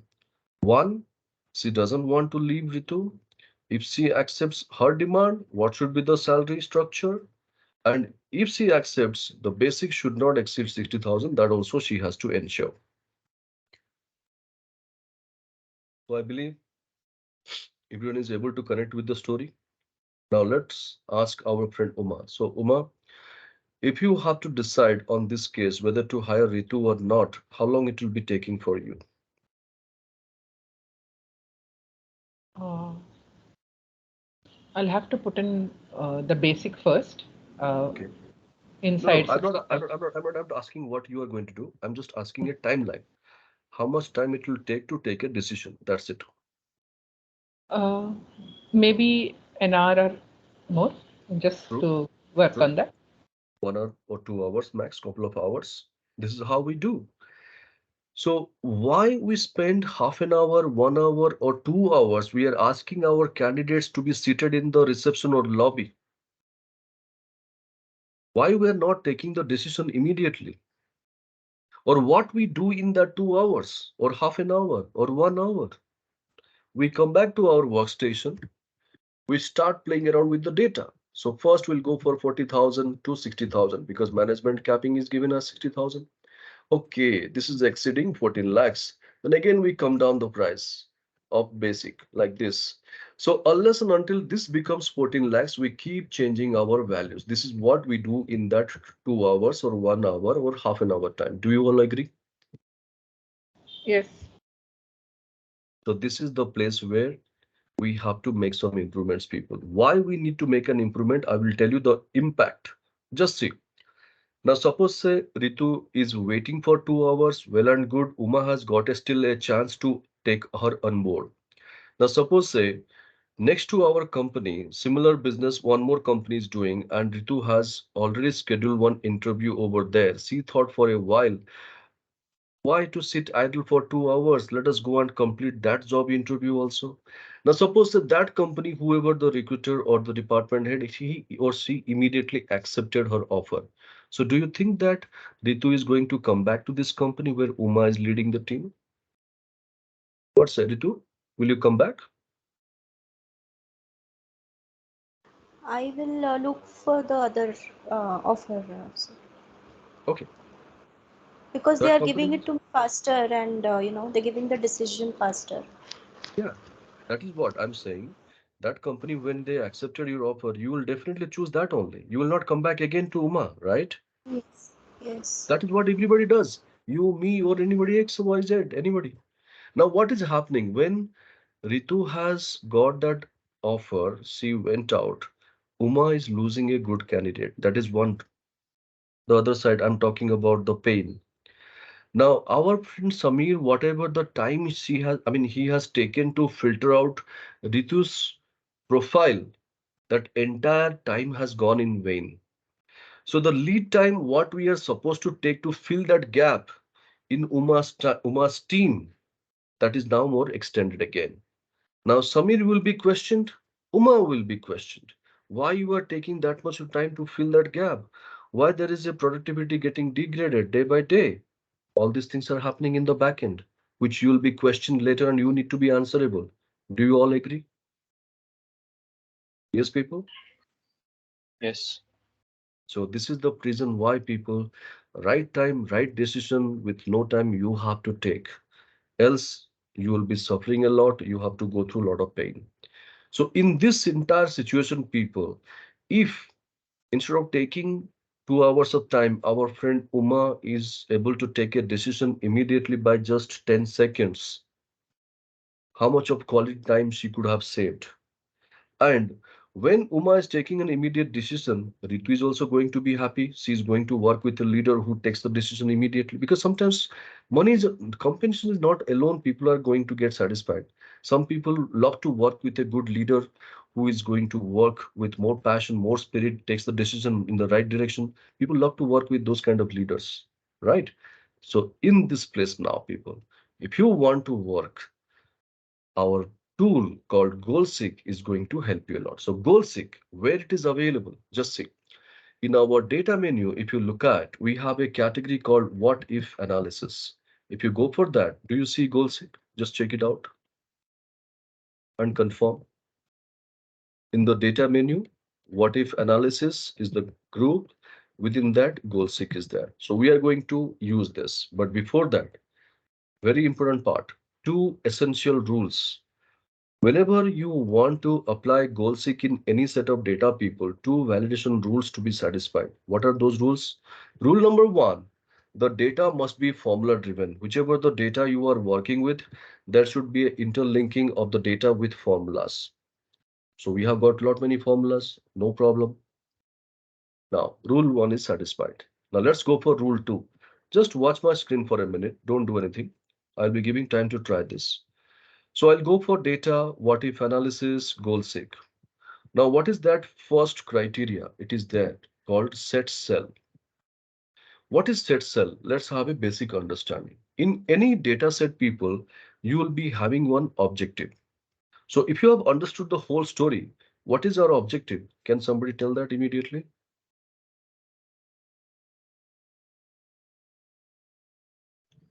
Basic should not exceed 60,000. That's not the objective. The annual CTC, Deliver, annual yeah, CTC, deliver that fast. right? See, the moment we are taking 2 hours of time, I told you, what is our objective? to get total CTC of 14 lakhs. That was our objective, correct? That is what in that 2 hours or couple of hours or half an hour we will be doing the job manually, trying with different permutation combinations, right? So total CTC or annual CTC is nothing but my set cell. So in any data set, there must be one objective. So rule number two, it says that whichever the cell you consider as an objective cell, that must contain a formula. So annual CTC, is it containing a formula? Yes. Monthly CTC multiplied by 12. So no problem. Rule number two is also satisfied. Now coming to the second criteria, two value. How much Ritu is expecting? 14 lakhs. This we have to type it manually over there. We cannot refer to a cell and we can make it dynamic. No, we have to type it manually, but ensure you are typing the zeros properly, the number of zeros. Now coming to the next criteria, by changing cell, which cell you change so that the annual CTC will become 14 lakhs. So while doing the process manually, which cell we are doing the R&D or we are doing the different combinations? The basic cell. Basic, basic. That's it. So three criterias we've given. Now see the beauty. When I go and click my OK button, on my blink of your eyes, you will be finding the solution is immediately ready. Matching annual CTC 14 lakhs, changing the basic one into 52745. Now, immediately, our friend Uma can check, is it within the limit of 60,000? Yes. So without making a delay, she should welcome Ritu's offer and she should say, Ritu, you are just hired. We are done with our process. Let us go for the next step. Our HR people will be letting you know rest of the formalities. You may join day after tomorrow.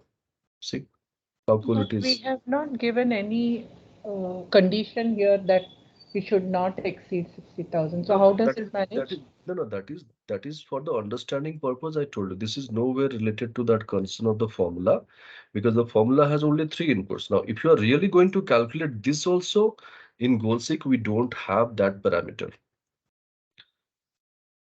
GoalSeek has got only three inputs. Data, if you go for GoalSeek, we have only three parameters to check. Now, this is furthermore one parameter. There is no such kind of provision for this. Ah, sir, because the goal is 14 lakhs. Yes. And then we have to decide. Okay. Yeah.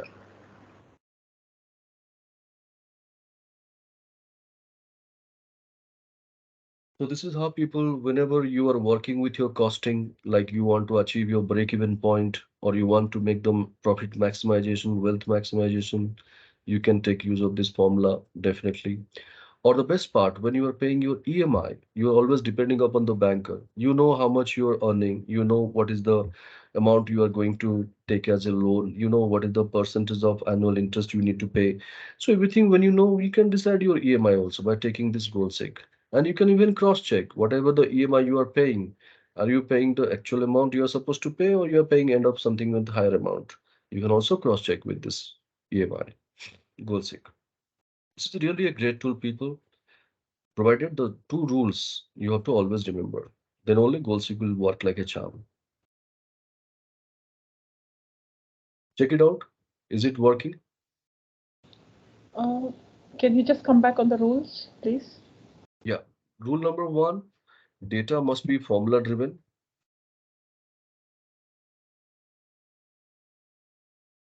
Rule number two, when you go to GoalSeek, the objective cell, whatever you are defining the set cell as an objective cell, this should contain a formula. So our objective cell, we have given annual CTC. So this cell should be containing a formula. Yes, we had a formula, monthly CTC multiplied by 12. Yeah, thank you. Yeah, no problem.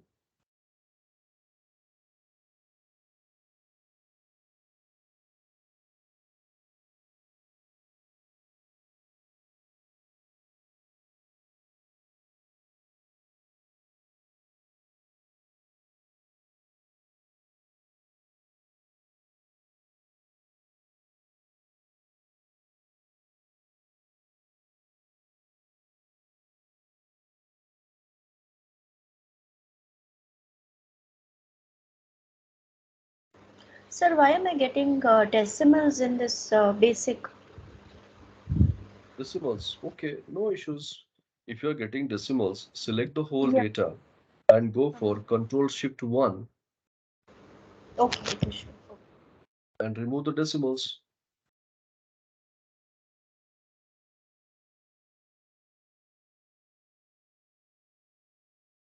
Sir, what does that mean by changing cell, the last cell? Basic one. By changing cell means basic only we change because DA is formula driven, we can't change. HRA is formula driven, we can change. Then medical allowance is fixed, that also we can't touch. Uniform allowance also fixed. So this all these four cells out of this two is formula driven and two is static cells. We can't change anything out of this. So only change we have the options basic. That's why we have taken basic. No, but we can change DA and HRA also. How can you change? This is formula driven, right? Okay. Once you go for your basic, based on the Hmm. basic only these formulas are working. Yes. Okay. You can't change this.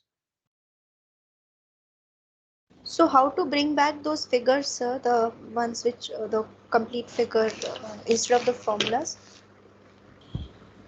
Sorry, I did not get you. Sir, how to get this view again back? Because right now we had done the formula thing, right? Okay, control, same tilde symbol. It's a toggle key. Control and tilde. It's a toggle key. Okay, okay. Same one we have to use. Yeah, same. So you said about getting Control Shift 1 to Yeah. remove uh, No, the no, no. decimal. Control shift one to convert any format to number format. And then you have to go for removal of decimals. You can either do home tab, decrease decimal twice, or you can go for Alt H9 twice. Okay.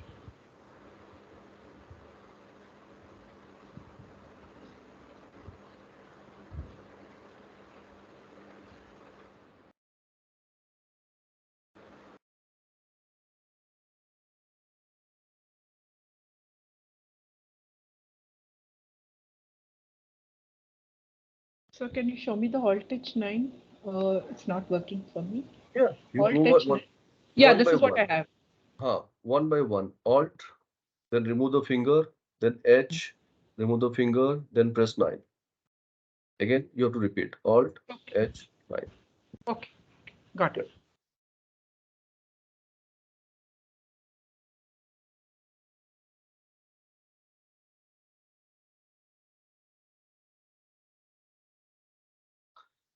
All right, so I believe this goal seek is working for everyone and you got the concept also clear. So let's have a quick recap what we did today. Starting from business math, we have discussed about some regular functions which will be helping us in our routine activities to save our turnaround time and making our job easy. So some product, formula text, small, large, with combination of row, then M round. Then we discussed about logical formula like if, max. And then we have discussed about eDate and we have discussed some formatting patterns, how Excel responds to the data. And then we have discussed about eDate, when you get our data, how to extract the day, month, year respectively out of this. Then we have discussed how to make our data informative, taking different types of statistical calculations. And then we have seen how to make our data presentable by using format as table options. And then the various advantages of doing the same that also we have explored. Then we have discussed about the hidden formula of Excel called date diff to compute the difference between two setup of dates in terms of years, months, and days respectively, and how to make it dynamic by using the today formula over there. Whenever you open the file, that will be updating to that records. Then we have discussed about three different types of uses of our dollar symbol. F for once, no movement, because cell and because the entire cell will be locked, because the column and row will be locked. F for twice, only row will be locked, but column will be changing. F for thrice, column will be locked, but row will be changing. So depending upon the movement of the cell, you have to go for the application. Rest, the last topic we discussed called goal seek. And goal seek purpose, we have to satisfy always two validation rules. Rule number one, data must be formula driven. Rule number two, set cell must be the objective cell which contains a formula at least. And goal seek, where do we find? In the data menu, group, what if analysis, option, goal seek. So this is it from our day one side, people. Any doubt, any queries from anybody? Yeah, from me, I missed out on certain aspects of the session. I'll go through the recording, but Yeah, in case it'll, I do have, uh, may I come back to you? yeah, no problem. If you have something, people, I would like to give a privilege to you. Don't worry. If at all anything you have not got the clarity, you can join the meeting room tomorrow by 1:45 p.m. dot. Yeah, if you Okay, have something. But okay, joining after 2 o'clock, don't expect, because we need to adhere to the timeline of 2 to 6, because I can't keep other people waiting for that, and neither I could extend it by 6:15 or more than that. So I am taking further my own things, my timeline. I would like to give a support, don't worry. But yes, please drop me a message in the group that I have some queries. Please log into the meeting so that I'll be available. Don't worry about it. okay, You can mark my words. sure. But I would suggest one more thing also, people. Please practice all these things before stepping into the day two training program. And tomorrow's agenda will be working in this file only. We'll be completing some more topics like data cleansing task, like when you receive your data, how the data is coming up, what kind of data we get it.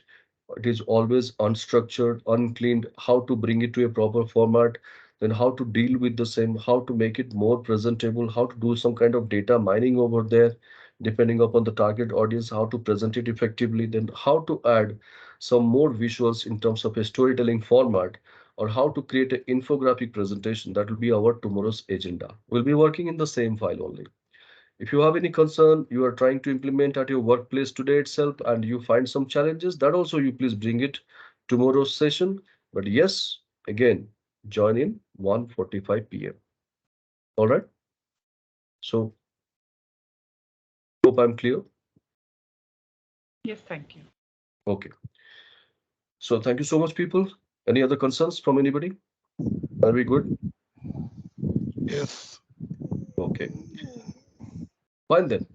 So Thank as I have committed, so people, you will be getting the recordings by maximum 8 p.m. tonight, and I'll be giving a confirmation in the group as well. And you'll be getting the link in the email as well as in the group. Don't worry. All right. So please stay safe. Take care. See you tomorrow, the same time, people, 2 p.m. If you have any queries, 1:45 p.m. Otherwise. Thank you so much. Take care. Good night. Thank you. Bye bye. Thank Bye bye. you. Yeah. Bye. Thank